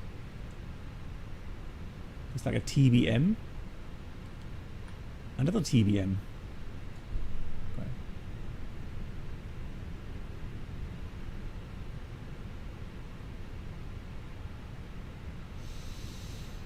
Should be TAT, to be honest. But hang on.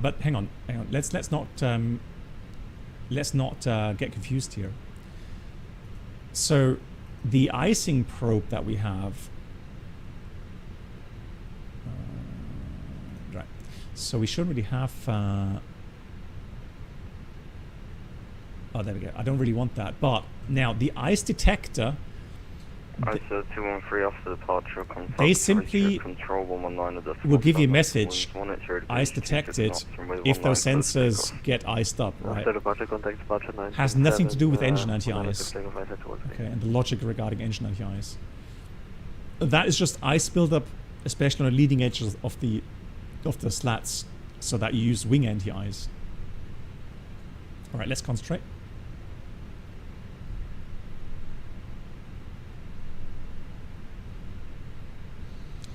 Do TCAS on already. Pack stay on for departure. Cabin crew prepare for departure. So runway 19 full length. Packs are on TCAS, TARA, and that's the lineup checklist complete. Tower 1, take a Mike holding short of runway 19. November 1, Tango Mike, Keflavik, Roger.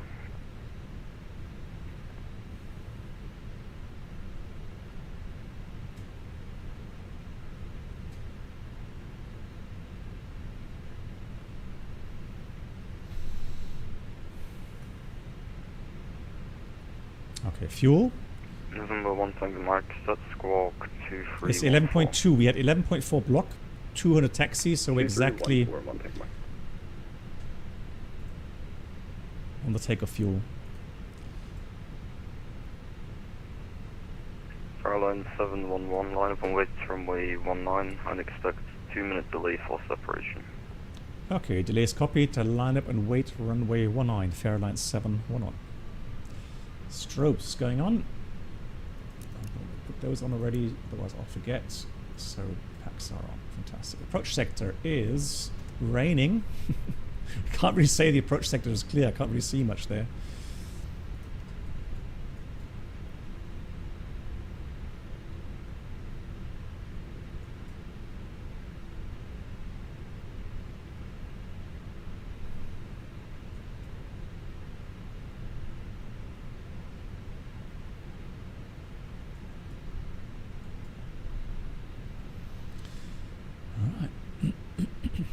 Set the parking brake. Well, honestly, right now, because I have so many other aircraft around me, I do get some occasional little stutters. But it shouldn't really. Well, oh, there we go. Look, yeah, we do get some red bars there from time to time. It's minor, nothing major there. Aircraft 100, wrong frequency, contact ground on 121.9. So 19. 121.9.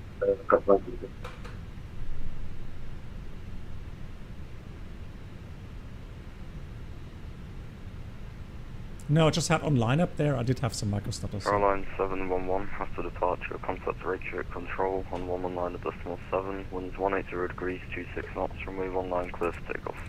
Runway 19 clear takeoff, and after departure 119.7. Thanks so much. Have a good day. Fairline 711. There we go. 50%. Stable. Takeoff. Airline 711, after departure, contact Reykjavik control 119.7, winds 180 degrees, 26 knots, runway 19 clear for takeoff. Okay, I say again, runway 19 clear takeoff, after departure 19.7, Fairline 711. Thrust set, 100 knots.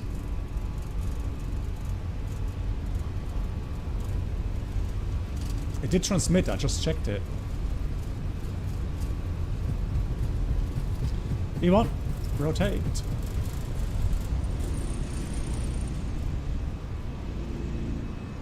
Positive rate, gear up.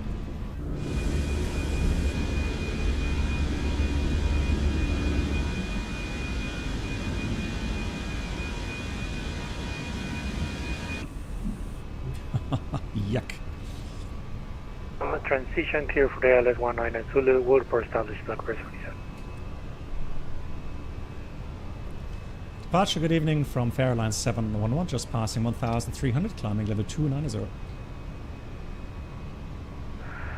Got two stations there, Fairline 701, Reykjavik control, good evening, identify, continue climb flight level 320. Okay, just confirm that's for Fairline 711, climb level 320. Negative, that was for Fairline 701. Why do you guys always take such similar call signs, for crying out loud? Oh. Fairline 711, Reykjavik control, good evening, climb flight level 290. Okay, so Fairline 711, climb level 290. Gotta be kidding me. Autopilot 1. Whew, that looks pretty nasty there, look at that. Fairline 7359 is descend to altitude 7,000 feet, back and make 1019. Mick, hello. You've got to be kidding Yeah, me. like seriously. You tell them, Bob. Look at that, plus 17. So 6,000 is the restriction. He didn't say unrestricted. Scandinavian 1778, you're going to be leaving my sector in approximately 20 minutes. Although I have to confirm that. Monitor advisory 1228.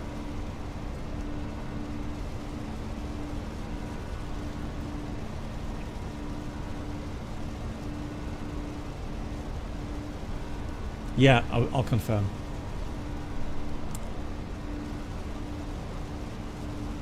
Phew. Lots of rain. Number 77, Keflavik. Go ahead.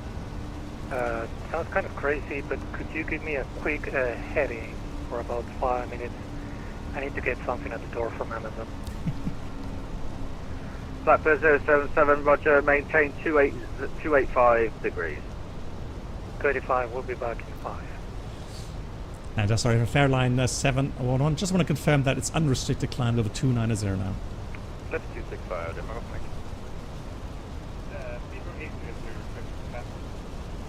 Seabird 800, descend flight level 100, Baslu Tree Kilo arrival, runway 19er.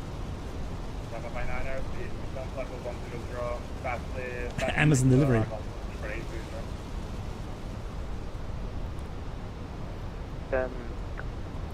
Airline 404, can we get direct to Margany, please? Mike Alpha Golf November India.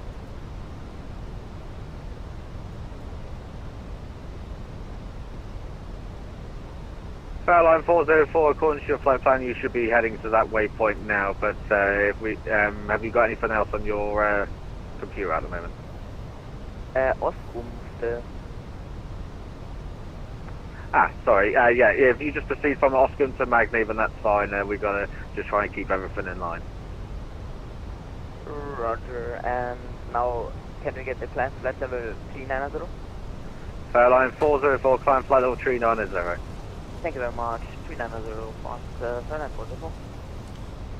And Fairline 7-1. Just want to confirm that we have the unrestricted climb level 290. Airline 711, A firm. Thank you.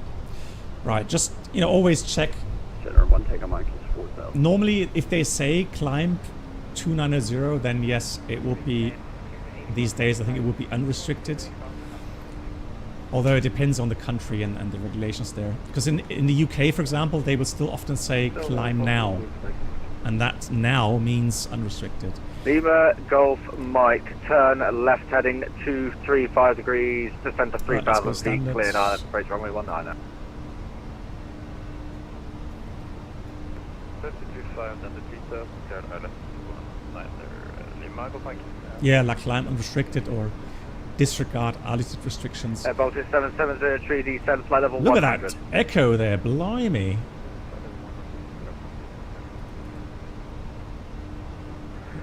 Right, all aircraft from Keflavik to Vagar expect a magnet transition for the Isle of Victor runway 30, just saves the comps. Right, so we've landed already. Pro pilot. Whoa, look at them. ICE 255 Isle of Magny transition, you're cleared for the Isle of Victor runway 30. Continue descent up to 7,000 feet, 282. I'm going to go selected here so that we climb faster out of this thing. Because we should be getting out soon, but that is concerning. November 1 Tango Mike, Reykjavik Control, good evening. Right, temperature plus 9. There we flight go. level 290. Unrestricted 290. Now we're going to leave the signs on for now. Potential turbulence.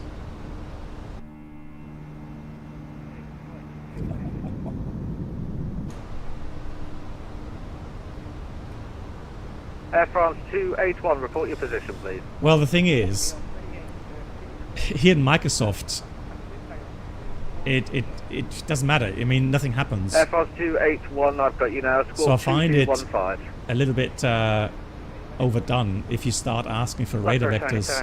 Thanks for that, we're back. Because nothing happens in the sim. Like on 7-11. Then I confirm there's no engine for radar airport. Negative. Well, the thing is with the expedited climb, I know you guys are Blackbird 077, make a right hand turn happy 110 degrees. that you know what the button does, which is good, but if I press Airline 7359, the expedite button now, through control day, space radar services terminated. what will happen is that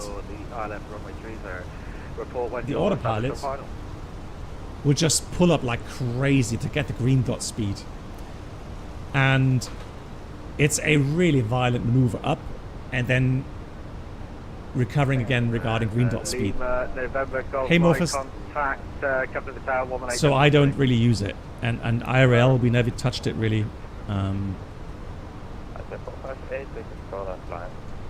Because it's so violent. I said 458, climb flight level 370. I'm level 370, I said 458. There's no ice there. And but I mean around 0 degrees TAT, that's where you have usually icing. So I'm going to get the wing anti-ice on as well as a precaution.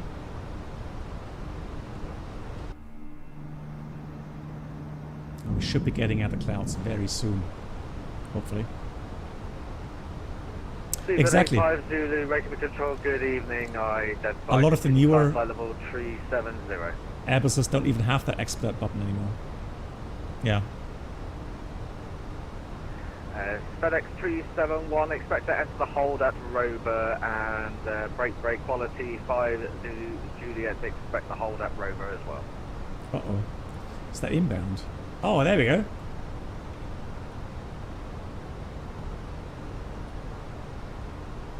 Oh, we made it out. FedEx 371, stop. Right, so let's go back and manage speed. Get the nose down, the wing anti-ice off, and engine anti-ice off as well for now. FedEx 371, unable to give you anything yet. Secondary, copy active. Due to the event from Keflavik into Vagar, so we're just trying to prioritise things here, but I'll try and get you when I've got a space. So fix info cleared and RadNav Quality 5 Zulu clear as well. They expect to hold at rover descent to flight level 140. Yeah, Alex. Exactly. Join the hold. Alright, so he did say already to save on the comms to expect the ILS Victor via Magni. And probably holding there initially. Airline 73590, you can contact Vagar information 124. Flight time, if we don't have holding, is about an hour, 5 minutes. Controlled airspace radar systems shortly be terminated. Contact Vagar information 124.85.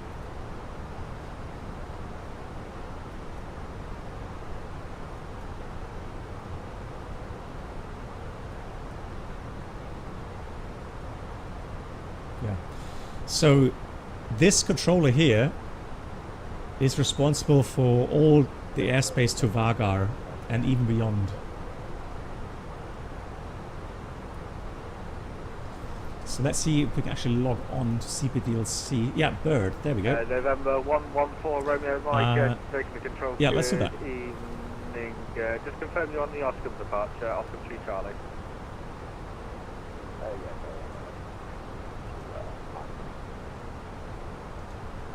November 114 Romeo Mike, roger. So that hopefully will help him. I said 205 descend flight level 120. Did that work now? There we go.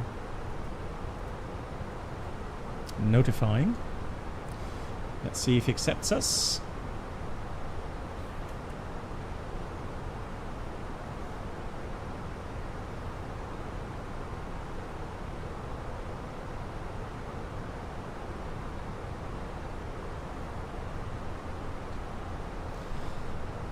We have to frequently check the weather at Vagar because it is. Blackbird 0. It was kind of marginal. For the delay, turn right heading 230 degrees on that heading cleared. Left approach runway 19.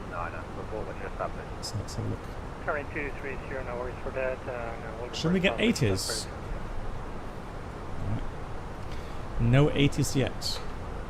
But a tower is online in Vagar, so.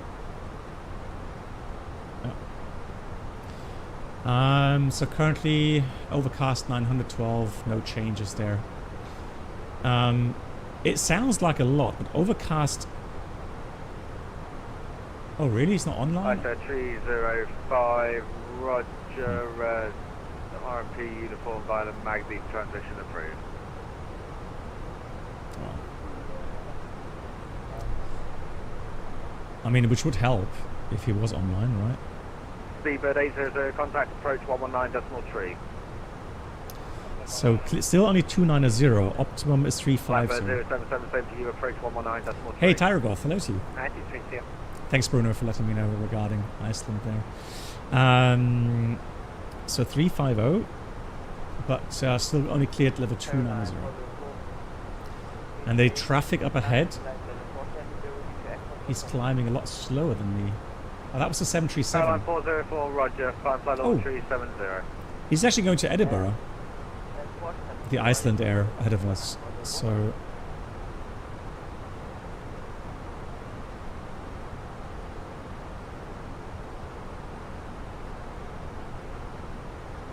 215, pass your message.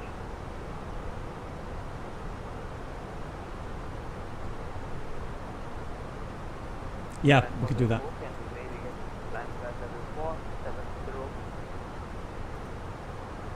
Airline 474, I'm going to hold you at your current, your assigned flight plan. I've got way too many aircraft to start playing around. Sorry about that, but assigned flight level 37039 is 0.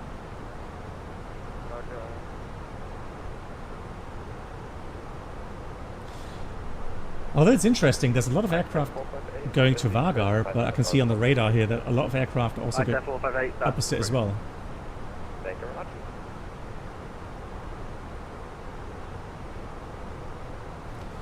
So we have to get below 64.5 tons. Airline 402, when you're ready, descend flight level 140.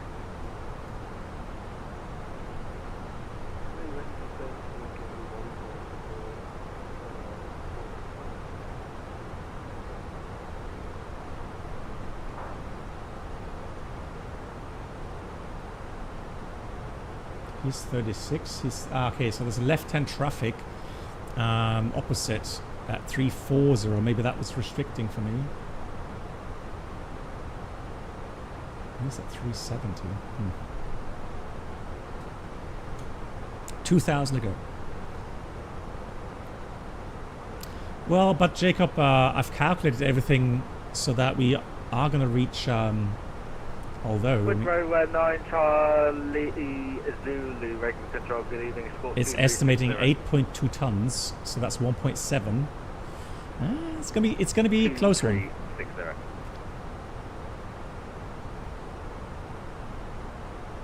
So maybe it is a good idea to stay 290 for a while, and maybe even fly a bit. But let's fly a little bit faster, shall we?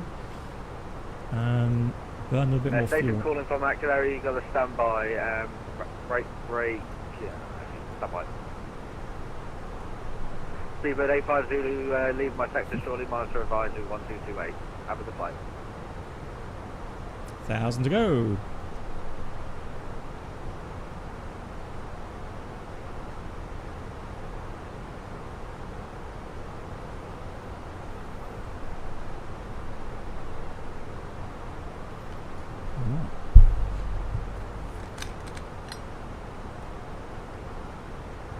ISO 65 Bravo, race for control, good evening, Sport 2104.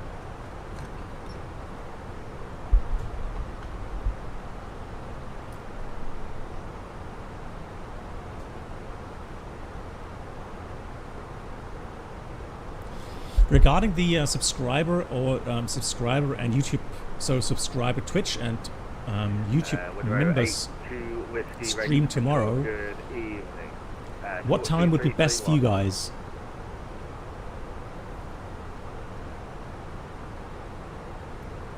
So again, 1700 UTC. It'll take about an hour, I guess, an hour. With Red 3, max Delta 2. Zulu, regular control, good evening, Sport 2155. Yeah, I'm planning to do a just chatting subscriber stream tomorrow. We've done them in the past. Alright, 132, regular control, good evening. And so it will be about a topic with the Vietnam Airlines, because I made a video for that, which I would then show first of all to the subscribers, get some feedback on that before I publish it openly, and then we talk about some of the stuff there and whatever questions you have. So kind of a nice relaxed chat.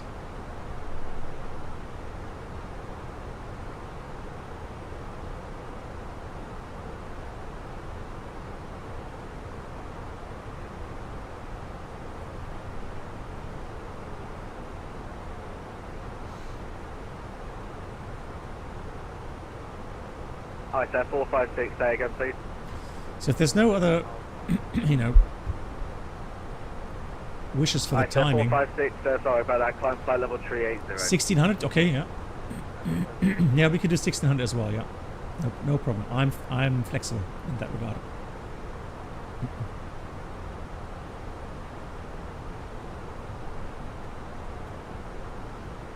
So this is 8.2. I just wonder if that is a little bit optimistic, though.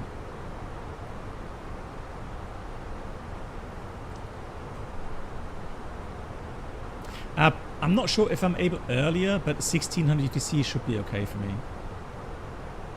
Yeah, it's me saying I'm flexible, and then but knowing when people are able to join, I don't want to do it too early here.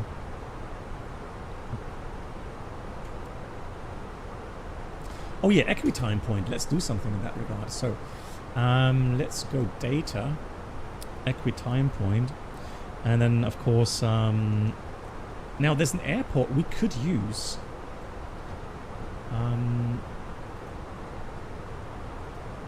All stations, just adding controllers in to stand by for 1 minute. It's what's it called? Acuveri, right? Where are you?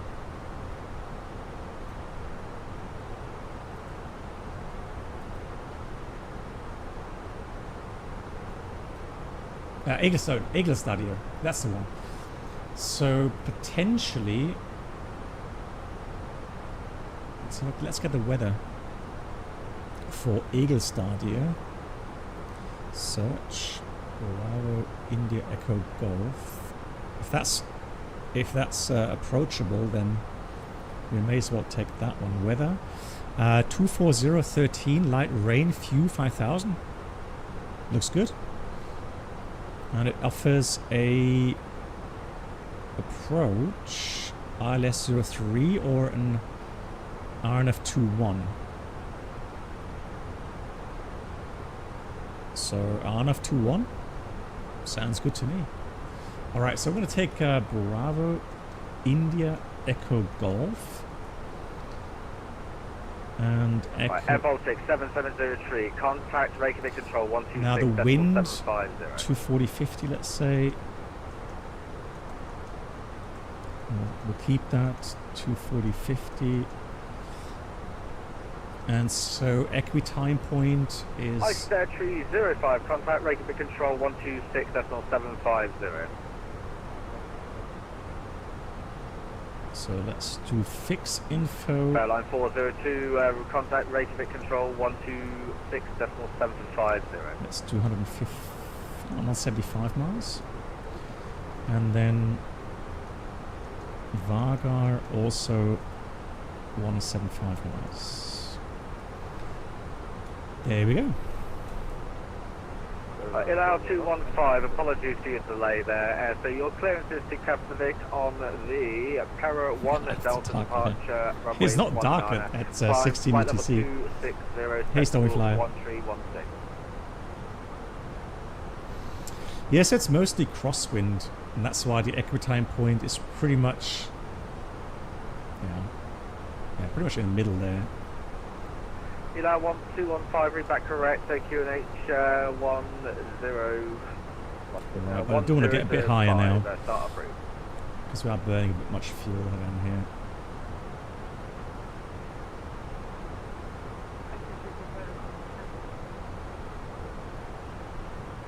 I had about 4 aircraft there, one at a time, please.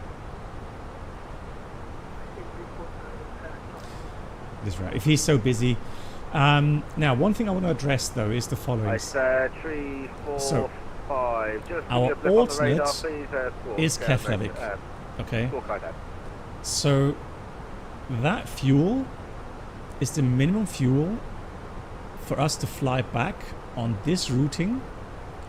However, if we do that, so at the missed approach point in Vagar, 3.9, we would arrive in Keflavik potentially with just the final reserve fuel, 30 minutes.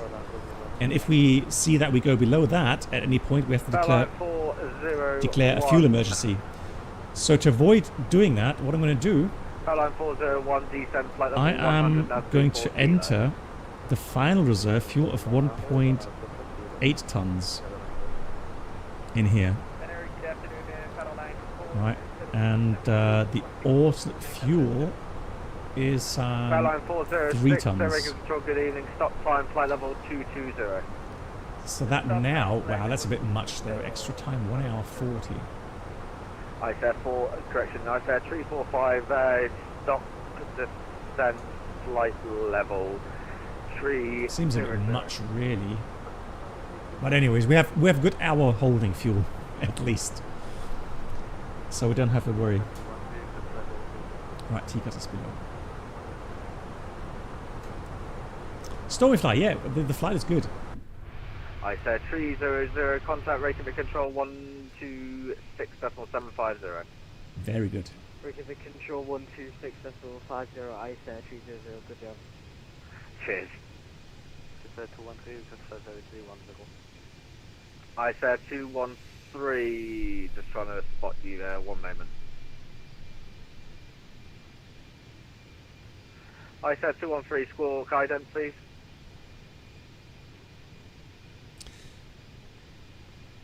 Yeah, MK Studios should be for Vagar as well. Yeah, I checked that today. Yeah, the thing is he's so busy right now. I'm just gonna wait for.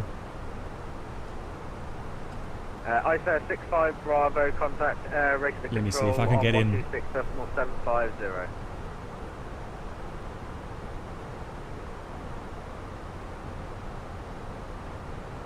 Widrow 9 Charlie Zulu, Widrow 3 Delta Zulu, Widrow 8 2 Whiskey, contact Reykjavik Control 126.8.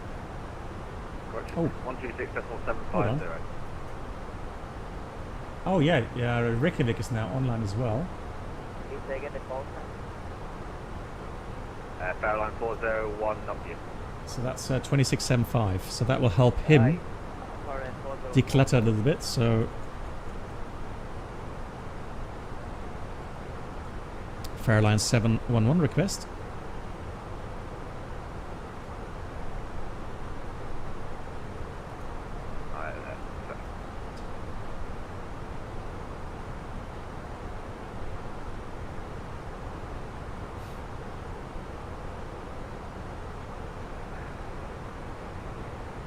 Quality 5 Zulu Juliet, contact Reykjavik Control 126.750. Any ice cream on this flight? Sorry, the Fairline that was calling. Yeah, Fairline 711. Any chance to climb level 350? Fairline 711, climb level 350. Thank you, climb 350, Fairline 711. Right, climb, thrust climb, altitude. FedEx 371, contact Reykjavik 126.750. Any ice cream? Fairline 408, contact Reykjavik Control 126.750. These special wishes all the time. Test, test, test. I said 345, report you indicated airspeed.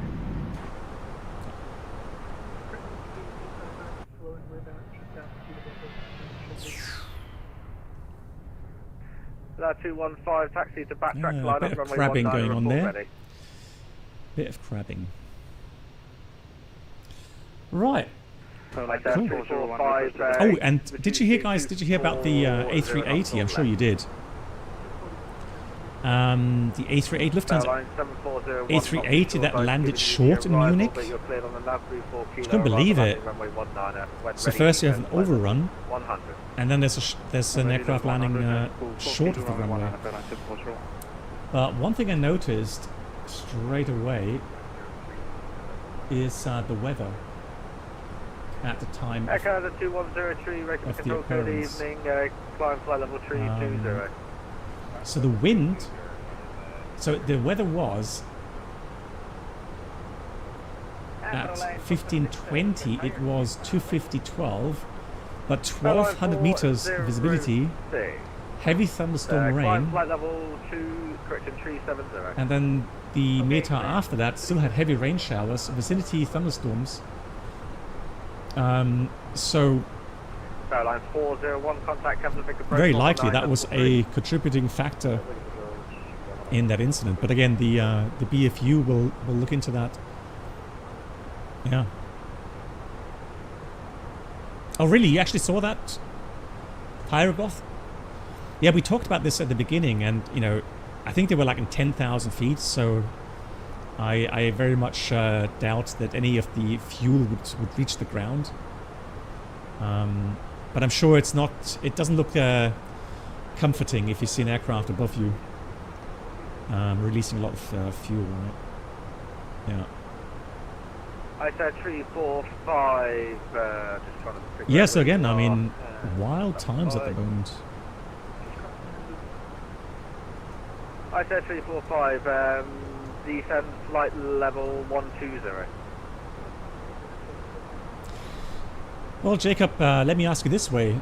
So, what's the height of the aircraft? So let's say from the landing gear to the ground, when the aircraft passes the threshold of the runway and they are exactly on glide slope.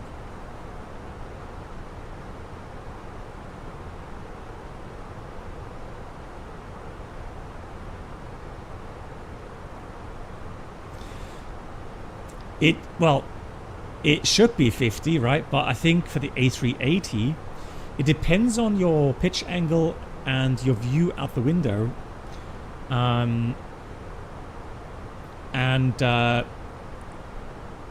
So if they go with the power piece, then potentially I think they would be better going with 3 wide, 1 red, but I don't know, I've never flown the A380. And the glide slope depends, of course, where the antenna is located, but yeah, if they go with the glide slope, and they're right on the glide slope, they should be 50 feet, right? Now for an A380, 50 feet isn't much, is it? So we'll have to wait and see what the outcome is of that investigation, but they would definitely lower. I mean, even if they touched down just prior to the runway, for whatever reason, they were very low.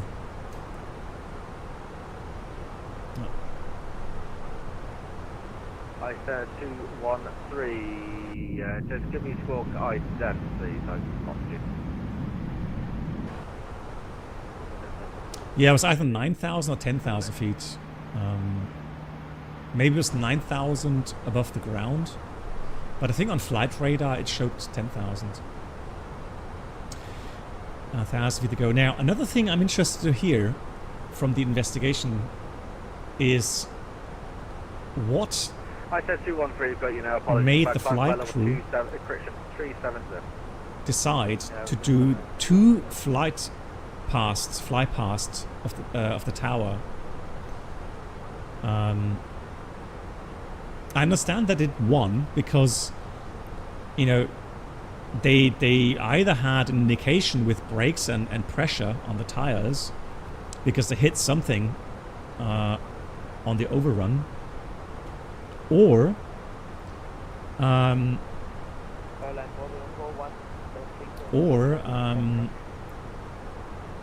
Airline 404, you can expect 126.750 regular east should be come back online. Yeah, or they were just afraid in general, and they flew past Altstar. They flew past, and the tower wasn't sure if they saw something, and then maybe they flew you know, by again. American 563 to see if they could you know, see anything. Evening, confirmed position. How long do you think? So if I mean, I did some calculations, right? So I estimated, and I did some brief calculations regarding the required fuel to fly from Frankfurt to from Munich to Hanoi with a 787-9. I said 535. And so I would say they had about 63 to 65 tons of fuel on board. With the zero fuel weight, I think they probably need to dump about 30 tons to 35 tons of fuel to get to the 192 tons. I think it was 192.4 max landing weight. So 30 tons of fuel, how long do you think that takes for the 77 to dump? So 30 tons of fuel, how many minutes?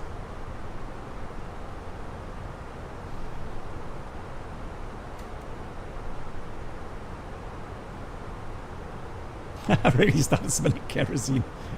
No, Voyager, no. That's... Thank you for the guess, but that's too long.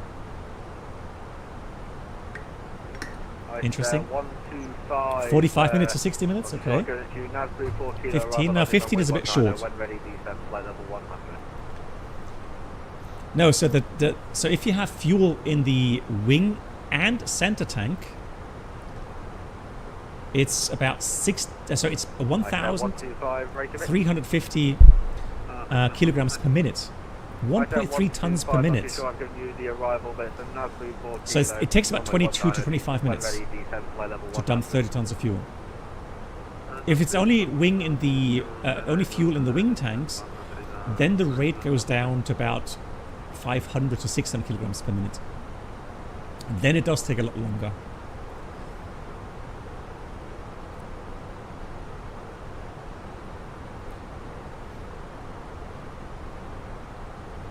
Yeah, so it doesn't take that long.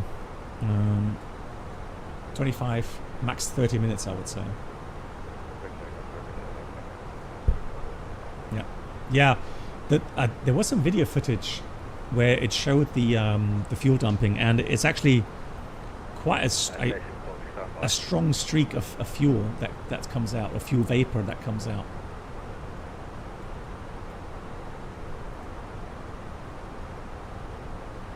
Oh, has he locked off again? No.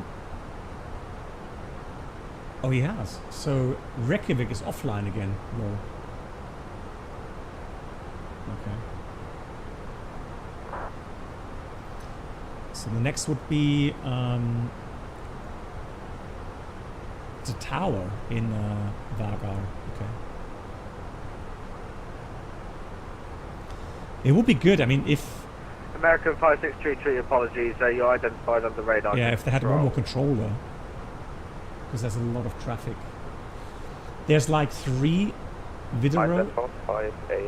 So there's 3 -8s inbound from the east. 458, descent flight level from Bergen. 140.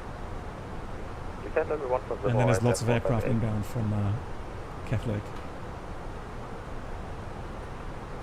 Already 2 in the holding? Okay, thanks for the heads up. Okay. Yeah, not surprising that they would need to do holding there.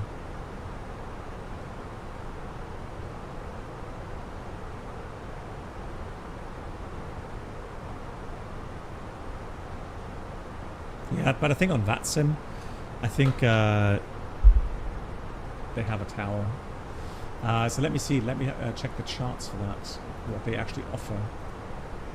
Let's have a look here. We'll log off quickly. Aircraft 100, rating with control, good evening, climb flight level 350.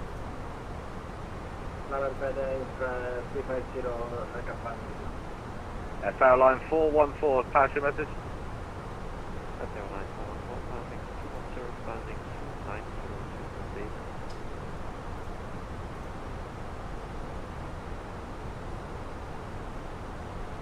Yeah, you're right. It says Vagar AFIS.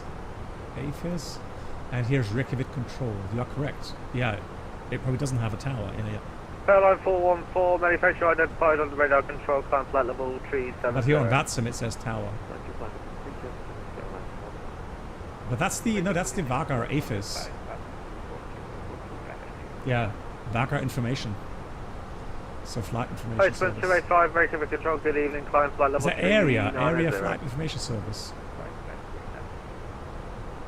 ISAIR 535, contact approach 119.3. So then they don't have radar, I would imagine, right?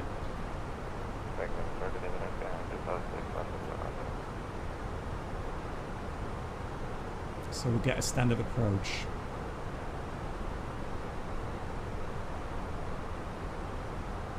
That's a good question. I honestly... Normally they wouldn't be able to give you landing clearance, right? If there's no tower, so if there's no one physically on the ground that could watch the aircraft land and depart and so on, and then give out landing clearance. I mean, an area controller doesn't have that unless there are cameras. I mean, these days you have some airports that have cameras. Maybe then they could give out landing clearances. I don't know. But indeed, interesting question. We'll see. We'll see what happens. ISAIR 125, if you can make a right-hand turn heading 30 degrees, we're just going to do some space. Yeah, okay, so they just say runway clear. Yeah, okay, thanks. Yeah. So no reported traffic, and then if they have cameras, they would say runway is clear. Okay. Scanning 256, climb flight level 380. So Mr. Mott said they have AFIS, they're physically there, but aren't air traffic controllers. Information only. Okay. But the question is, do they give out, like, you know, clear to land? Or would it just say no reported traffic? FENIX 371. Hey, Warblade. Right, 80 miles top percent. Let's get some weather. No, there's no 80s as well. It's just an 80. FENIX 371. Roger, I understand. Stand by. I know that they're having a slight issue, and hopefully they'll get back on shortly. 1850. Give me just a minute or two. Yeah, that's latest weather. 300 at 7. Overcast 800 now. and then remark. I'm not sure where that. So wind at the mountains gate is 280.24. So it's definitely going to be a little bit of wind. 7481 Reykjavik Control, good evening. Identify climb flight level 350.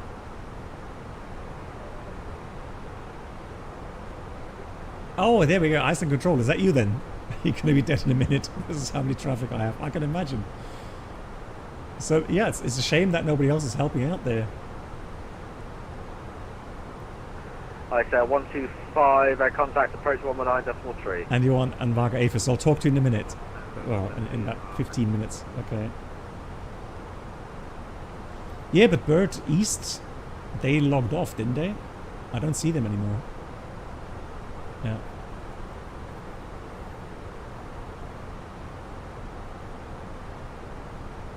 Or is that you that with Bird East? Is that what you call yourself? Oh yeah, but if you have, well, you're going to be busy, but... Okay, so, Iceland Controller, just one question. Do you say no traffic, or do we actually give out landing clearances? So you are on Vagar, okay. There's traffic. No traffic, okay, thank you. Yeah, that was the same on Greenland at some airport we did that, right?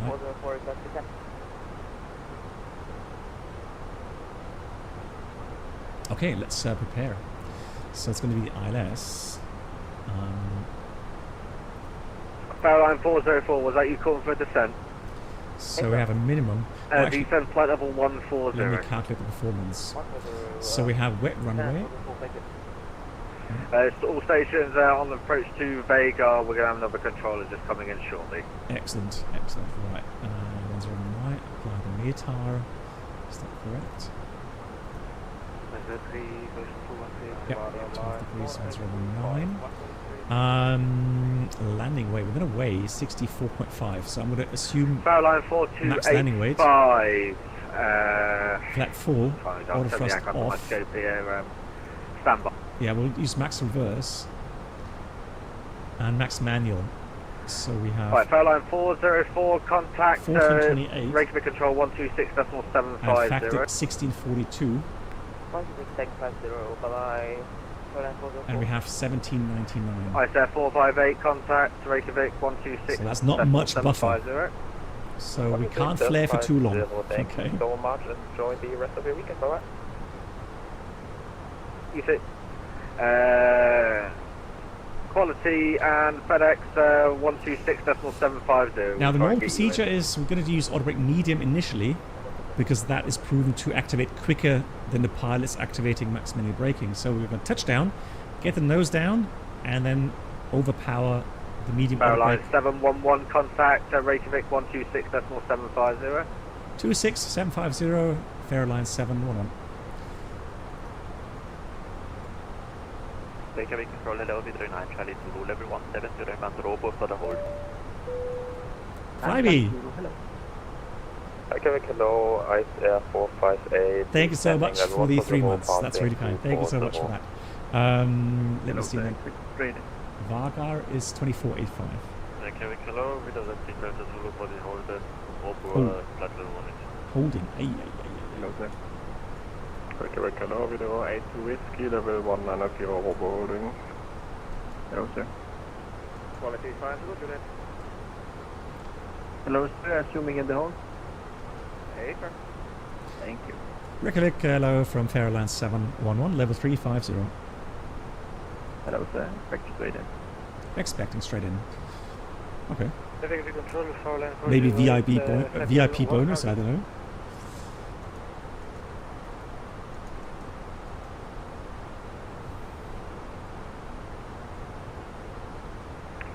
Reykjavik Control for land for Joy. Airline 408, confirm we're going for the ILS detail. Affirm we're going for ILS Victor and with 20 for land for Joy. Want to descend and maintain 4 SAS, Connect 101. Alright, okay, let me know, Flyby. What about the quirk with the Pratt Whitneys? They're clear to VIP. Hey. Yeah, what quirk? Hello, confirming in the home. Yeah, Voyager, he said so. So Hello, I said 65 Bravo in the hold, level 160. Hello, sir. and the wind is 300 knots. Line 4825, flight level 360, inbound robot. Hello, sir. Enter hold The problem as is published. the Dash 8 are going to be very slow in the approach. But anyway, we have enough fuel, so we have enough holding fuel, all good.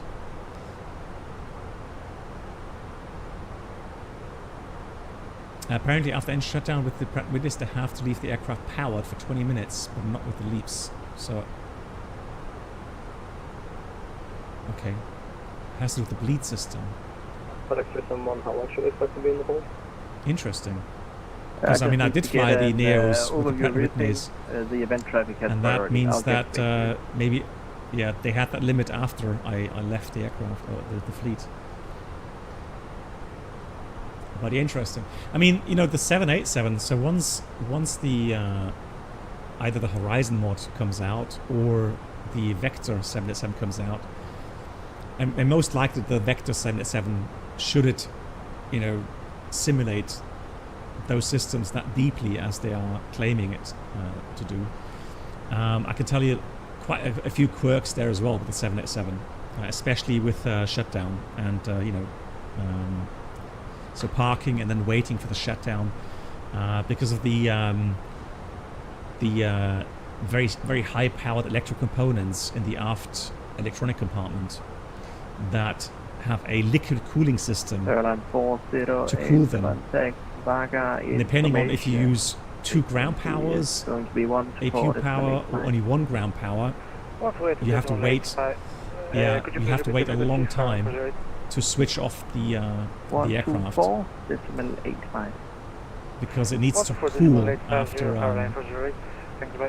you shut down the engines for quite some time. Right, minimums. So we are going to take the 470 or 480 or bar row. What about our RATNAV? Well, there's a ILS. And there was a beacon here somewhere. Mike Yankee, there it is. So we'll take Mike Yankee on the right hand side. 337. And there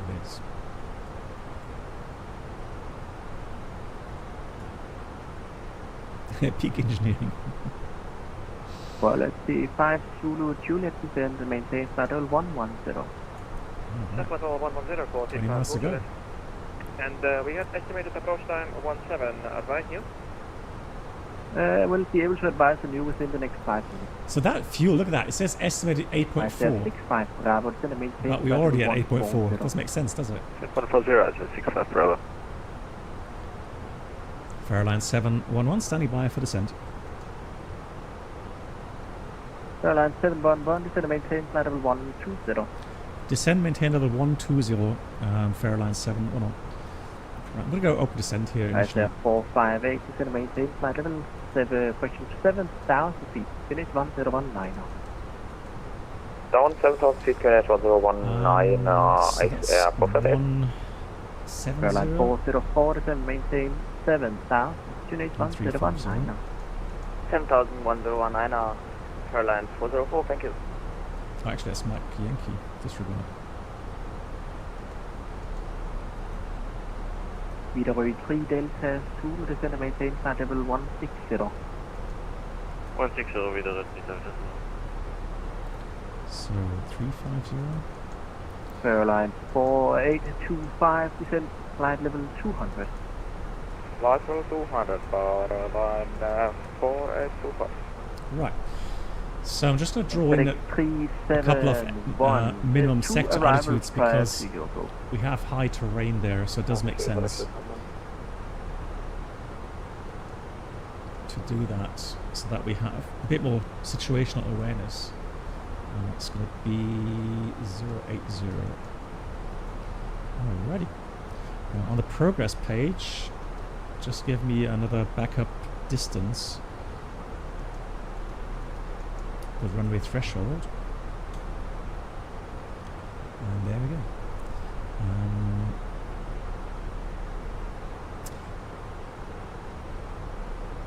Yeah, the approach, yeah, at the start, Bob. Yeah, that's the last thing I heard. Because of the issue when you go... For everybody in the hole, I can expect to release 3 or 4 by time 1945. 20 minutes. Aye. Where are they flying holding? Oh yeah, on the south east side, Robu. I said 65 Bravo descent 130. 130, I said 65 Bravo. Let's see. Viderø 3 Delta Zulu descent 140. 140, Viderø. Viderø 82 Whiskey descent 170. Single 170, Viderø 8 Delta, caution 82 Whiskey.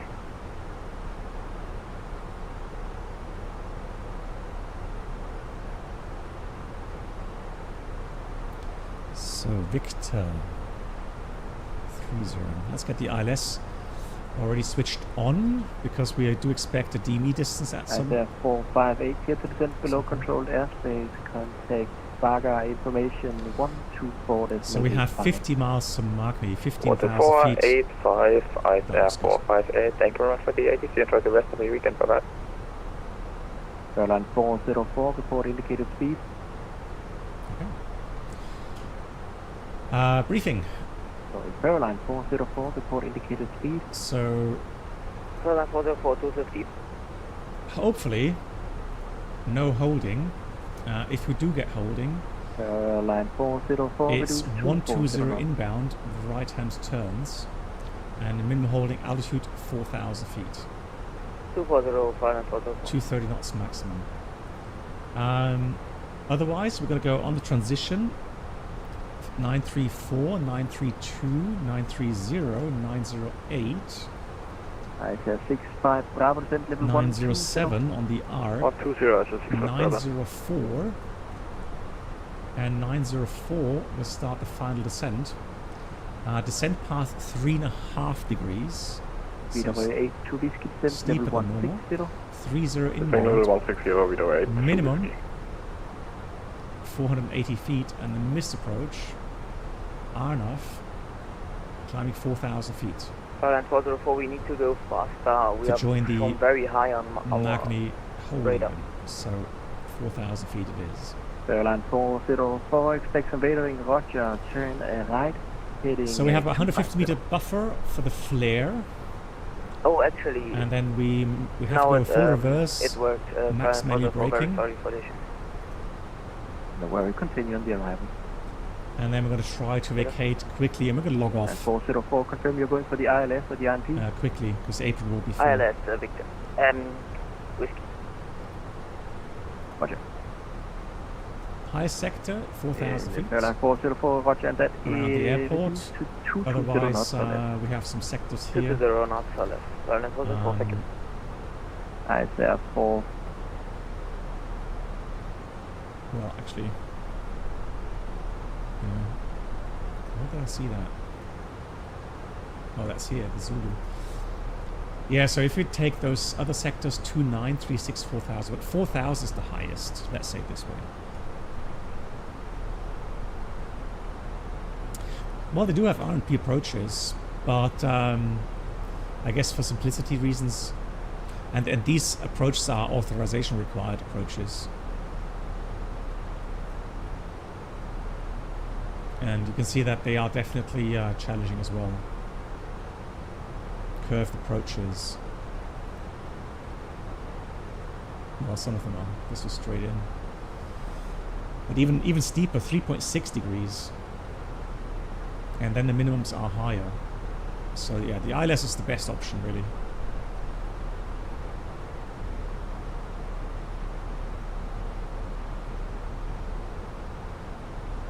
Yeah, but German flight sim, they're very busy today, and greetings to you, but they're so busy today, so...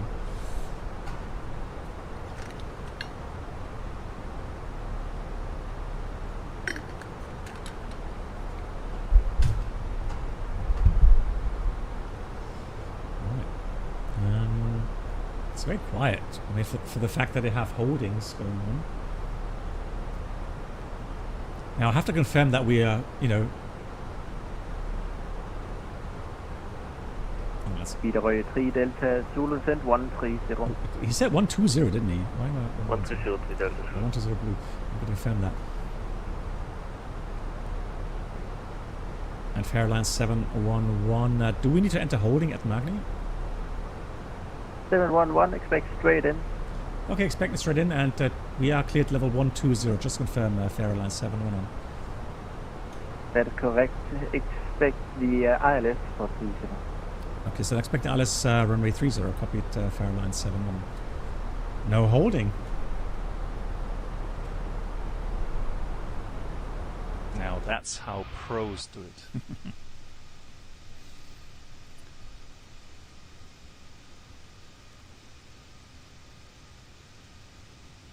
No, you can't arm or brake max now. Does not work. I mean, you can try, but it just deselects the medium auto brake. If auto brake max would have armed now, it would be a bug. So. Airline 404, confirm you're still good on the arrival. 67 miles. I'm Airline gonna 404. get some speed brakes out. Our SMS, yes. That's good. Because it's straight in. So it shows us to turn right in 7.5 miles. That is perfect. You can start reducing. Right, confirm the speed. Mike Foxtrot, ILS is identified, but I don't have a DME distance just yet. Final approach speed. And for the 4. FedEx 371, expect one more round in the whole. In case of this approach, we can join the BW 8 to whiskey yeah, descent. that doesn't make sense at all. I don't know how that's going to happen. Look at that, estimate 9.3 tons. Line 4825 descent, level 160. Doesn't make any sense.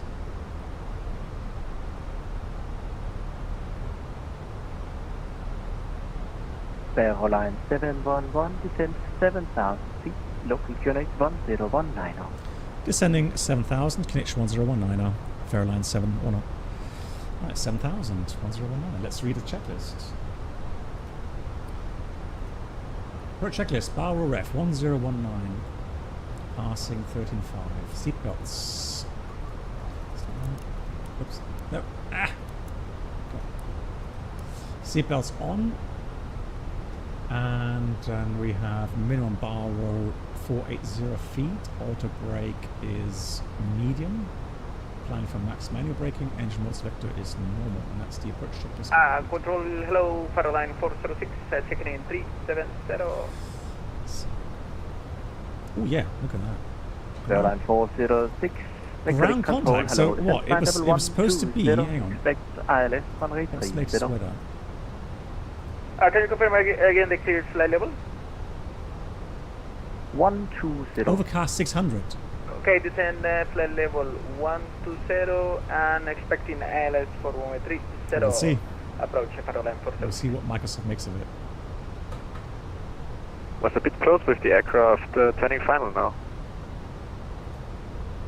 Live weather.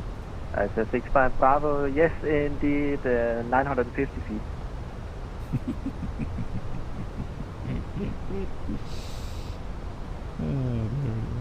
250 knots. Let's do that. 250.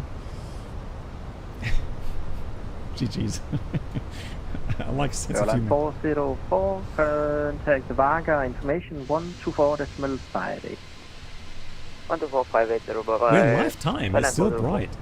Crazy. Right, 2,000 feet to And go. for the full control, not 124.850. You told me 121.580. 124.85. Roger.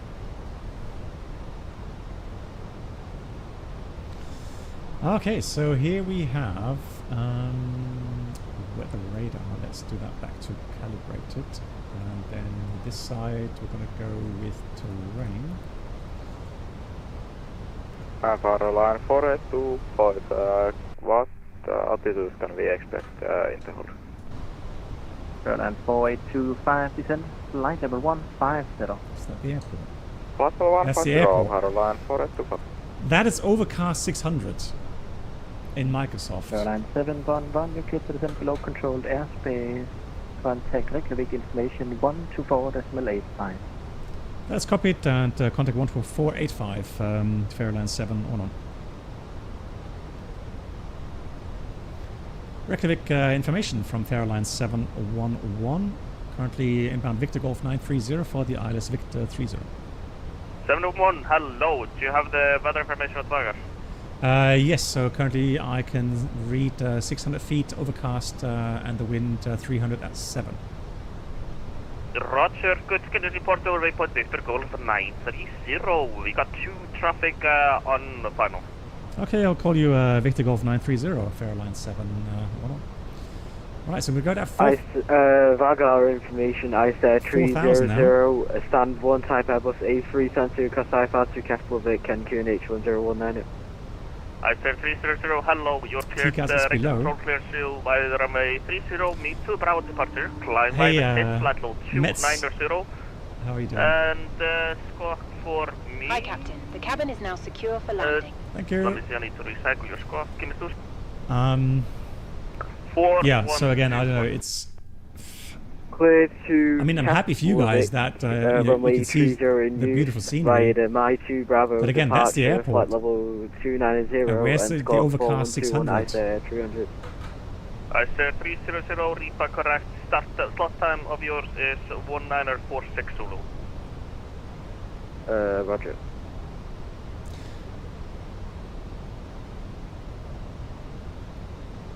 Slow down further, a bit of tailwind. Sleeper 232, are you actually ready for departure? I can get you out now in a few minutes. No, I'm not ready. I'll let you know as soon as I am. Good. Roger, thank you.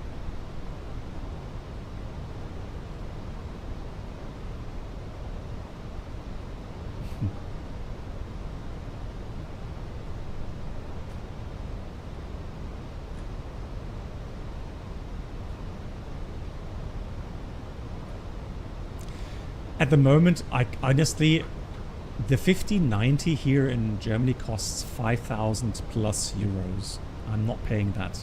Sorry. I am not paying that kind of price. No way. So I'm happy with the 4090. And as long as it holds, it doesn't break. Yeah, Roger. I'm going to wait for lower... Well, I mean, lower prices probably never ever going to happen, but... Only if I'm really forced. Sorry, can you have to talk a little bit louder. What did you say? 158? Then yeah, I would maybe. But at the moment, as long as I have the 4090, that's all I need. There's no helicopter in front of you. Awesome. Then you probably have AI traffic on, sir. Yeah. Whoops. I can tell you that by I have a live view of the airfield. There is no helicopter in front of you. There's only the traffic on final. No reply. Like goes into the menu, checks. Yeah, 404. Confirm your clear to land. 404, I don't give you weather clearances to land. I just tell you the wind and there is traffic on 1 Yeah, plus 14 degrees, no need for engine anti-ice. Roger, Airline 404. So we land at our own discretion. Yeah. Technically, yeah, but you don't want to yeah, oh shit. get it land into another traffic. Yeah. Well, how good evening, this is the Strike Yeah. I have no idea what you're telling me, but yeah. That's fine. These communications. Alrighty. Okie dokie. Airline 711, overhead Victor Golf 930.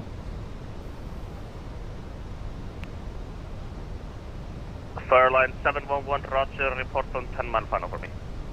Call you back 10 miles final for Airline 711. Good. 458, taxi to stand. Around we go. Taxi stand 4, ISF 458, thank you. Airline 444, 04, wind 3007, after 30, no traffic reported on the runway. There we go, so no runway, no traffic reported on runway. Information, data, now, we're going to leave 4,000.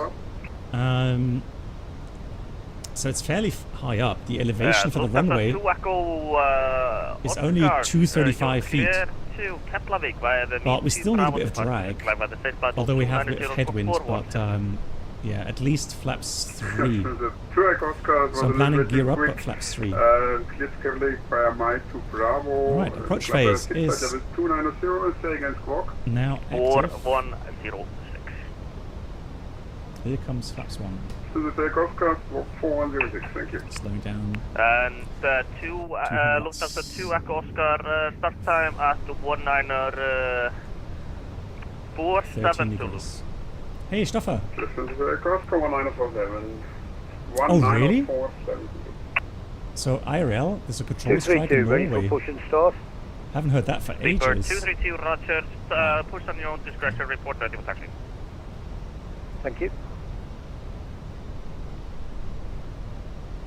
You should be able to now, I'm going to wait with the approach button this is no push stand, actually, until we are close onto the final, because I don't want it to shortcut by intercepting the localizer at some point. Airline for the can you maybe tell me which stands are available? It would be funny if now we get the overcast 600. Please say again. I will let you know when you land, sir. I have landed. He's finished, yeah. Oh, yeah, alright, sir. Flaps 2, speed checked. Taxi to stand 3. Flaps 2. Roger, stand 3, thank you very much. Airline for the phone. Now, one more thing. Sorry, I just, yeah, you were landed. It's a 30 meter wide runway, isn't it? That was blocked, but never mind. Which is also important to brief. Sleeper 232, can you hold your position for a little bit? Yeah, 30 meters. So hard landing. I'll hold and wait your instruction. 232. And then we have. Yeah, just gotta get that. We can't turn line in first. On the runway. We have to go right to the end. Or we make that, you know, that turn off if we don't flare for too long.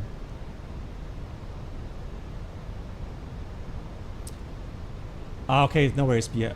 So sector E1 died. Okay, no worries. All good. You guys are doing a fantastic job, and I expected everything to be really, really hectic. So. Do also real A320 flaps 2 at the moment.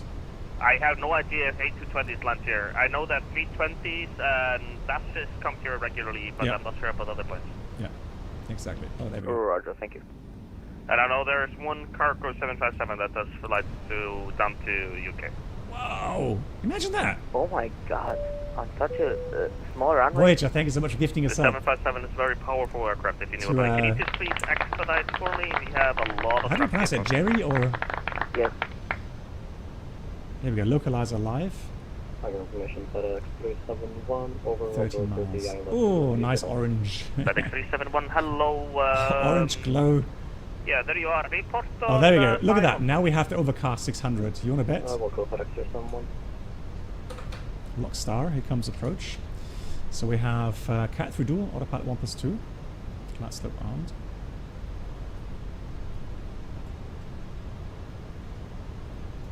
Okay. 4,000 missed approach set. Flaps 3, speed checked, flaps 3.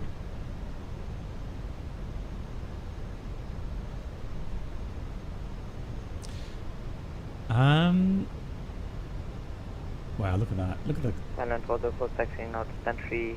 The clouds via crazy. Taxiway. There's no taxiway, there's no one hey, taxi. Drive, have a good one. Just taxi to Stanford. Roger.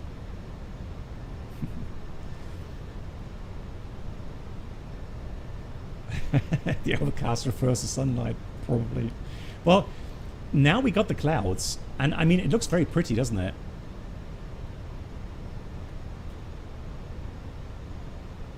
That looks very nice.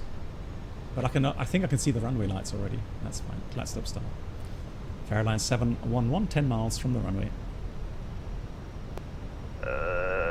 Airline 711, Roger, wind 30007 knots, no traffic reported on a 30, speed for 232. You can now taxi on your own discretion. There's traffic on 10 knots mile final. Understood.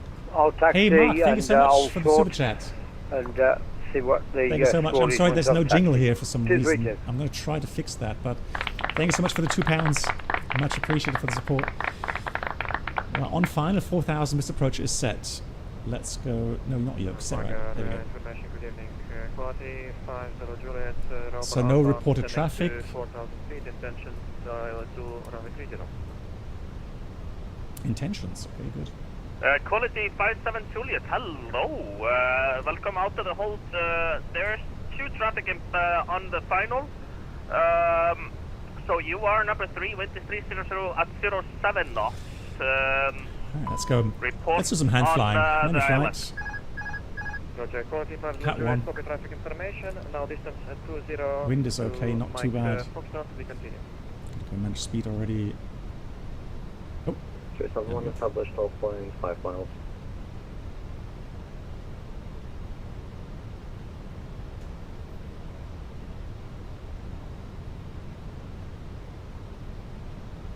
Hey, megavolts. What's the distance for the first aircraft landing? 232? 2,500. 232, can you say again? What's the distance for it to land? The traffic is about 5 nautical mile final soon. That's awesome. So I will. It's really up to your discretion, but if I'll try to get you in as soon as possible. But it's gonna be really, really hard. Quality 57 Juliet. Are you able to just reduce? Flapsall, speed check. Flapsall. We need to catch up with the glide because we are too high out of the hold, but we will reduce as soon as possible. Now distance Mike Foxtrot 17. Okay, 17 miles. We're 4 miles. Landing checklist. EK Memo, landing no blue. So no reported traffic. ICE 300 requesting startup.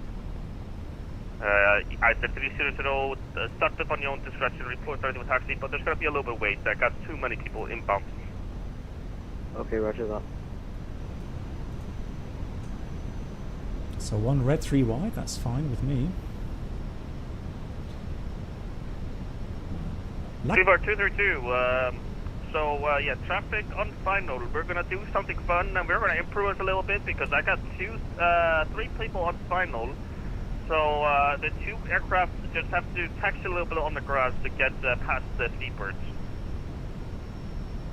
Yes, okay, okay, I'll wait for the first one and then I'll make my way down on the grass if you want me to. 232. Yeah, I will see if I can get. If you're able to just do a little quick turnaround, not on the end, or just expedite the turnaround, that'll be amazing. Yes, I'll be ready as soon as I've landed. I'll be ready to go. Amazing. This is what I want. Ready, pilot. This is what I want. Now I'm going to ignore the poppy lights. Second pilot is about 10 miles, is he? The second pilot is already. He's around 6. Gonna go more with the glide slope. He's 5.5 mile final. Understood. What a beautiful approach. I'll be as quick as I can. For the second one, I got 3 airplanes inbound. So I mean, if you're able to do a wait for the second one, we're gonna see if I can get you after the second one. Yeah, let's see what we can do. Minimum. Continue. If you're able to, thank you. I'm moving on to the grass so the route is clear. Yeah, if you're able to just turn to the stands, if you're able to do like a 180 turn and get to the stands that are right behind you. Oh, understood. That was a perfect landing. My God. Wow. We got spoilers. Diesel. We don't need max. That's how pros. Wow, that was more luck than anything else. But here we go. And yeah, Fairline 711. We can make the taxiway straight to the apron. Very good. Taxi to stand 2. Stand 2. Thank you, Fairline 711.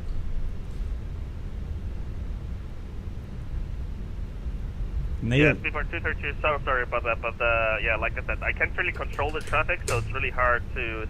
I'm trying to coordinate as much as I can with East controller.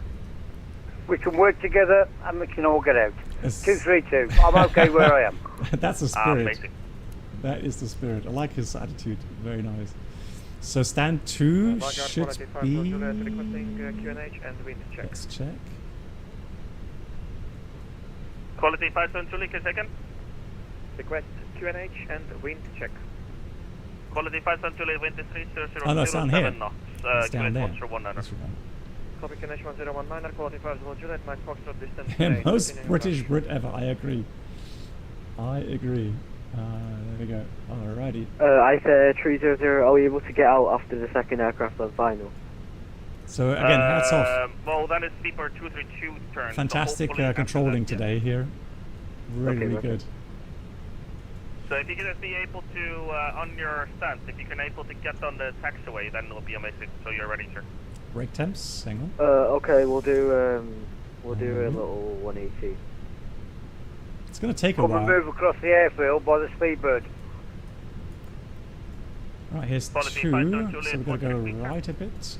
Minimum approach speed. Go around there, and then, oh, hello, hello. Yeah, break, Patek 371, 3700 knots, no traffic reported on runway 30. That's your someone. Yeah, I'm going to ignore that. I'm going to go with the markings. Yeah, I don't know what GSX is doing here. Yeah, I'll go with the markings.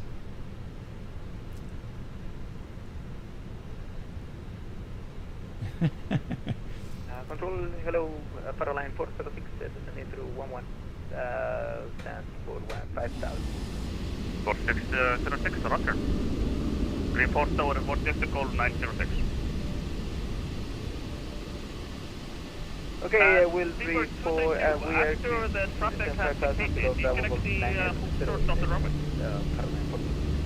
Yes, have we got one coming in? 50 Juliet. After next arriving traffic. So honestly, it's a bad idea So after the traffic has, to depart from Vagar in these events. You can see the problem, right? Is it default? Oh no! Hang on, but I checked. Right, let me log off. I checked the, oh my god. I checked with the,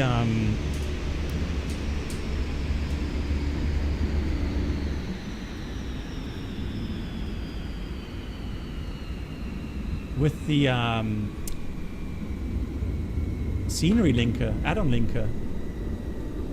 Oh, but you're right. That's not MK Studios. It's not. My bad. That's why the landing was perfect. Oi, come on.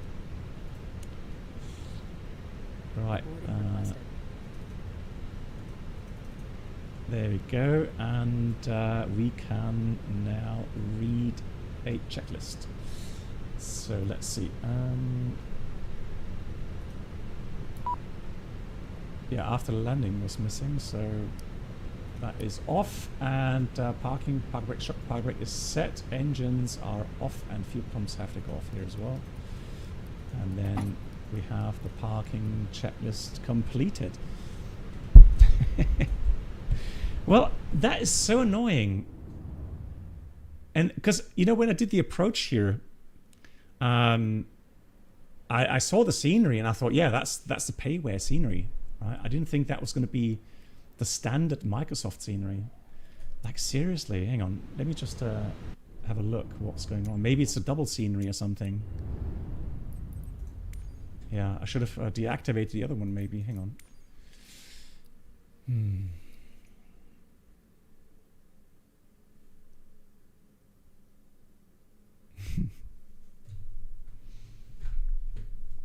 Right, regarding streaming, so tomorrow, the members and subscribers stream, just chatting.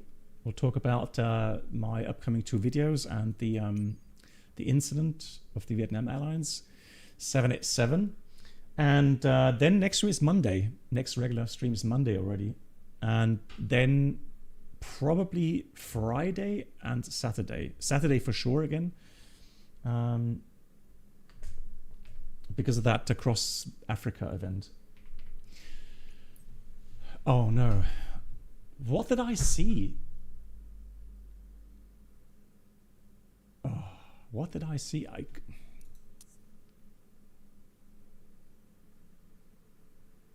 Hang on, I'll prove it to you. Hang on, I'll prove it. Hold on.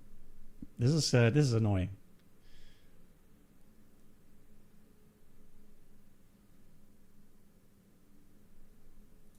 add-ons. Add-on maker. Then we have add-on linker. Right, let me check. No, I mean, I can't, I'm not imagining things. Look, oh. I only saw this. I didn't check the could not read. Yeah. That explains it.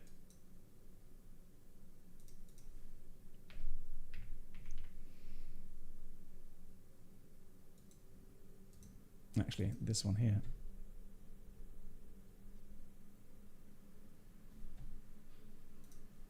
Yeah, let me just see if that's... Darn. That explains it, yeah.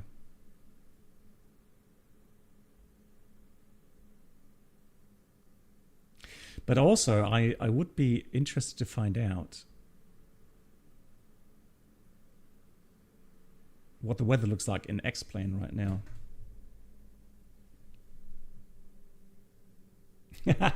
Well, we're going to be on a short, like a 3-day hiking trip. Tuesday, Wednesday, Thursday next week. My wife and me. So short holiday coming up. Yeah, so that's why I'm streaming Monday and then Friday, Saturday. Yeah, let me just check that the scenery is activated now.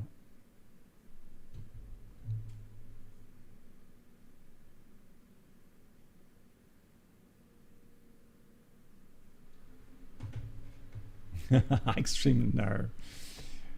Now, where we're going, I don't think there's much internet, to be honest. So, yeah.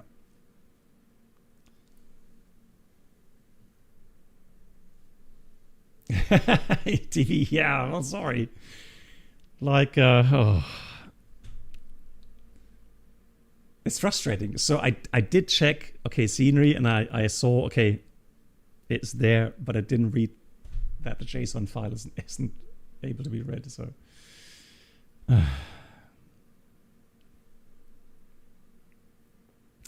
yeah, PPL, another sore point, Sapphire Wave. So so I had one lesson planned beginning of August. That was cancelled because the aircraft was broken, and then there was another flight planned, I think it was the 10th or something, and I drove to the airport. And then I got a call from my instructor, and he said he just had an accident with a cyclist. Luckily, the cyclist wasn't badly injured, only had minor injuries, but still, I mean, it's a shock, isn't it, when you hit a cyclist with your car.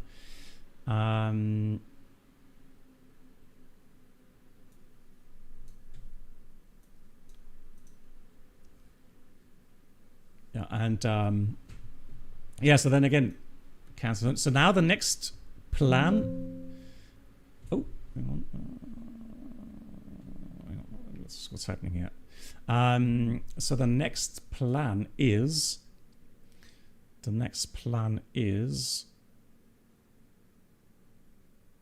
To fly on the 31st.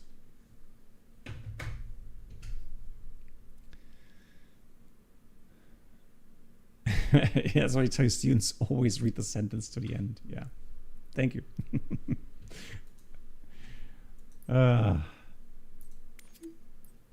For me, it's more a matter of trying to do 3 things at the same time. So I was really busy regarding the videos I'm making right now, and then starting this the other computer, and then yeah. Doing things quickly. Haste makes waste. That's a good quote. Right, let's try now. Let's have a look. Echo Kilo Victor Golf. Come on. Oh, I give up. Right. So I have to find it again and install it again somewhere. Hang on.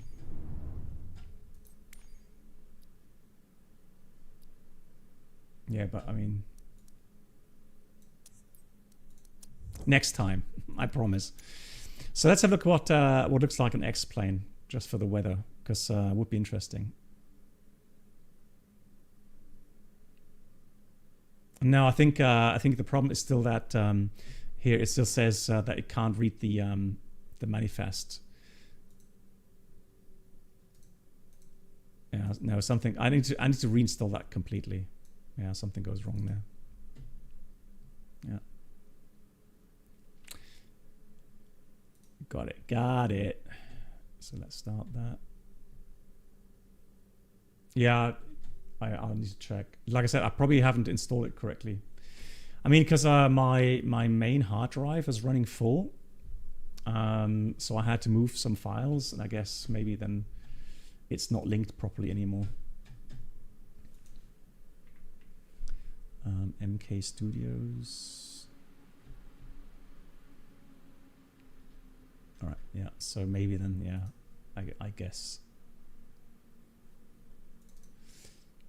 Let's check here. MK Studios. Oh yeah. Okay. Now, so let me fix that straight away so that I don't miss it the next time.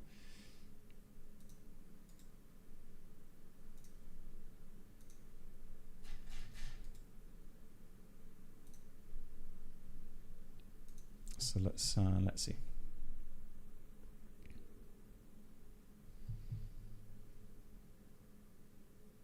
Still a nice landing though.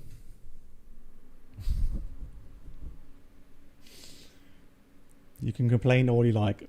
That landing was, that was great.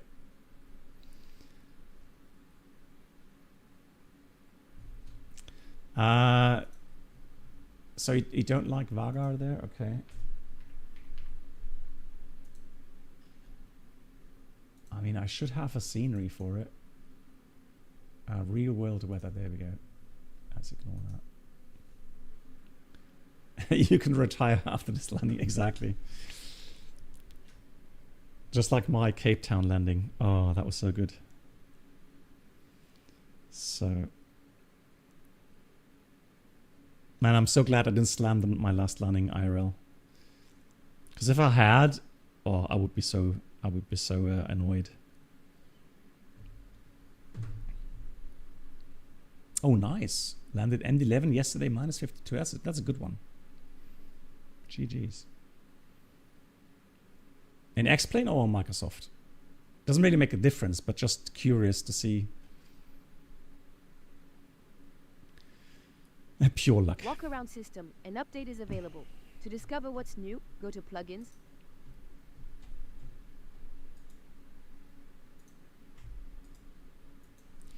Right. So, if you wouldn't slammed your last IRL landing. BB711 beloved. Hey, I was Scotsman. Welcome and thank you so much for the 66 months. Give me a round of applause for that in a minute. Just need to do something here, which is really annoying.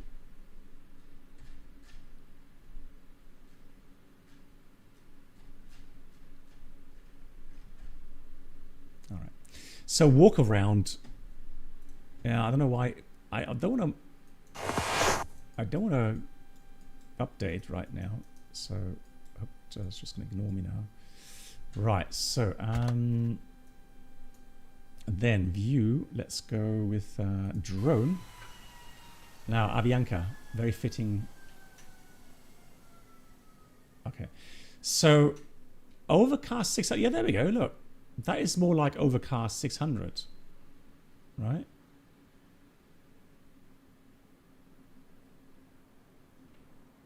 So that's much more realistic representation of that. Yeah, and oh, I don't have the payware scenery either. Oh my god.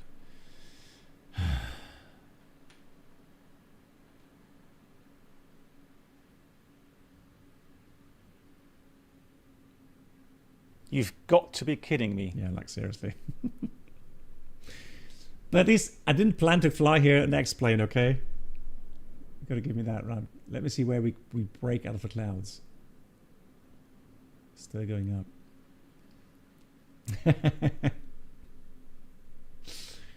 Oh, Mark, I'm starving. I haven't had anything to eat since lunchtime, so I need to get my dinner. Wow, we're still climbing. We're still in clouds. Ow, okay. I have no idea. I don't know when disregard that. But I'll give you that at least what we're going to do, because the X-plane starts a lot quicker. So let me find my Vagar scenery.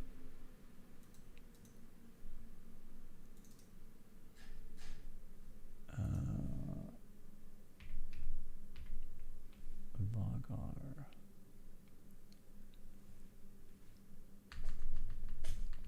Is there even a Vagar scenery? Or are you guys pulling my leg? Maybe there isn't anything available.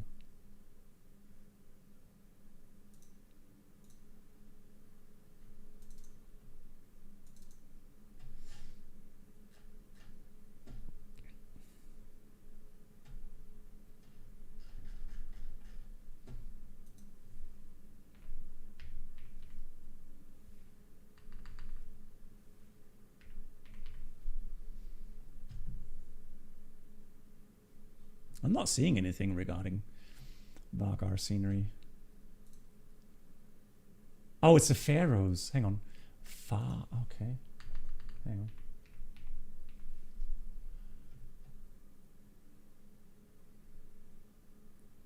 on. Okay. So it is, you have Faroe Airport. Yeah, there we go. So, yeah. Okay. So it's not called Vagar, it's Faroe. Okay. How to make your life complicated, right? I mean, custom scenery. Let's post that in there. Paste.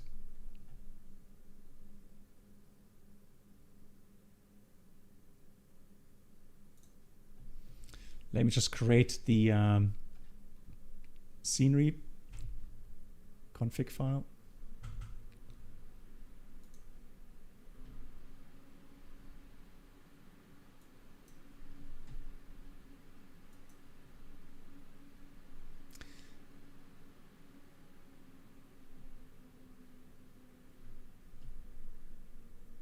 Hang on, what? Fly guy? Hang on, what are you saying? Hold on. You tried serving many airlines for over 30 years in sales management and route development. Nice. Sounds also very intriguing. Now let me just get the scenery correctly in the order here, and then we'll check again.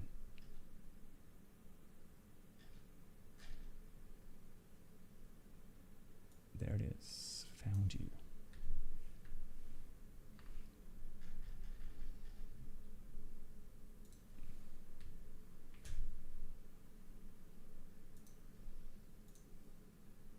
All right, let's see. Let's see if we get the Vagar scenery working. Nate, exactly. Yeah, we just... I just want to have the satisfaction of actually having the scenery installed. Like, it can't be that difficult.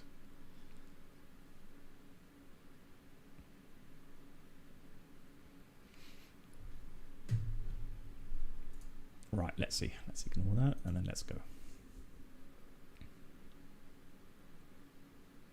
Thank you much, German Flight Simmer. Yeah. Yeah, I wish they would call that Vagar and not Faroe Islands. I mean, sure, it's the Faroe Islands, but everyone searches for Vagar Airport, right?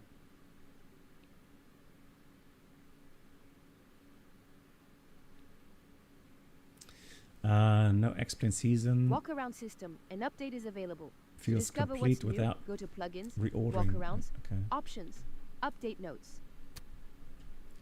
Right, thank you. Right, let's see. Let's see.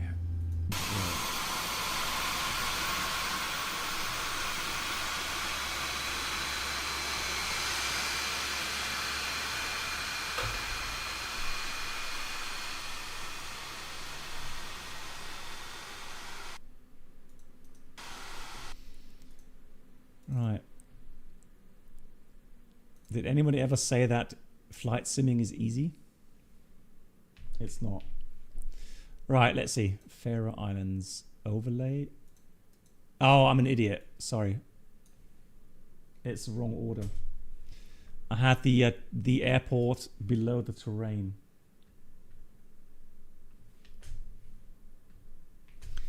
Yeah, that's a beginner mistake. Apologies for that. All right. You will cancel your result.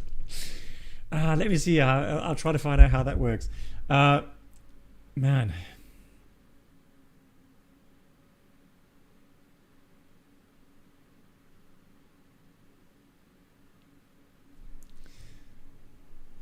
Oh, a session. I read scenery. Or like season. Yeah, no explain session. Yeah. Although I have to say, it's not that bad.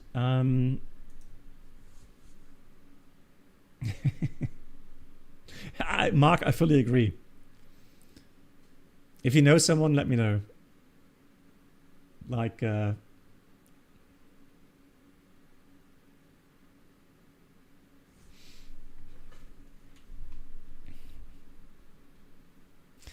but Megas is so busy in real life.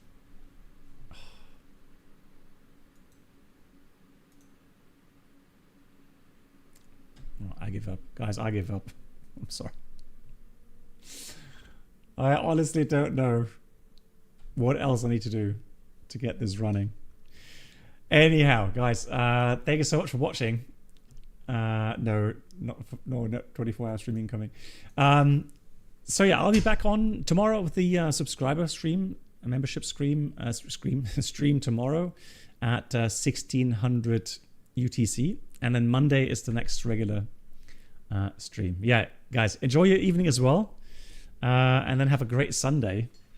And if you like, see you tomorrow for a nice chat, some cold drinks, subscriber streams. Well, who knows? You never know. Exactly. Take care, everyone, and I'll see you again very soon. So good night. Thank you so much, Mighty Mods. As always, thanks for the help. Take care. Good night. I guess I need a break. Good night. Here we go. Black Good box. night.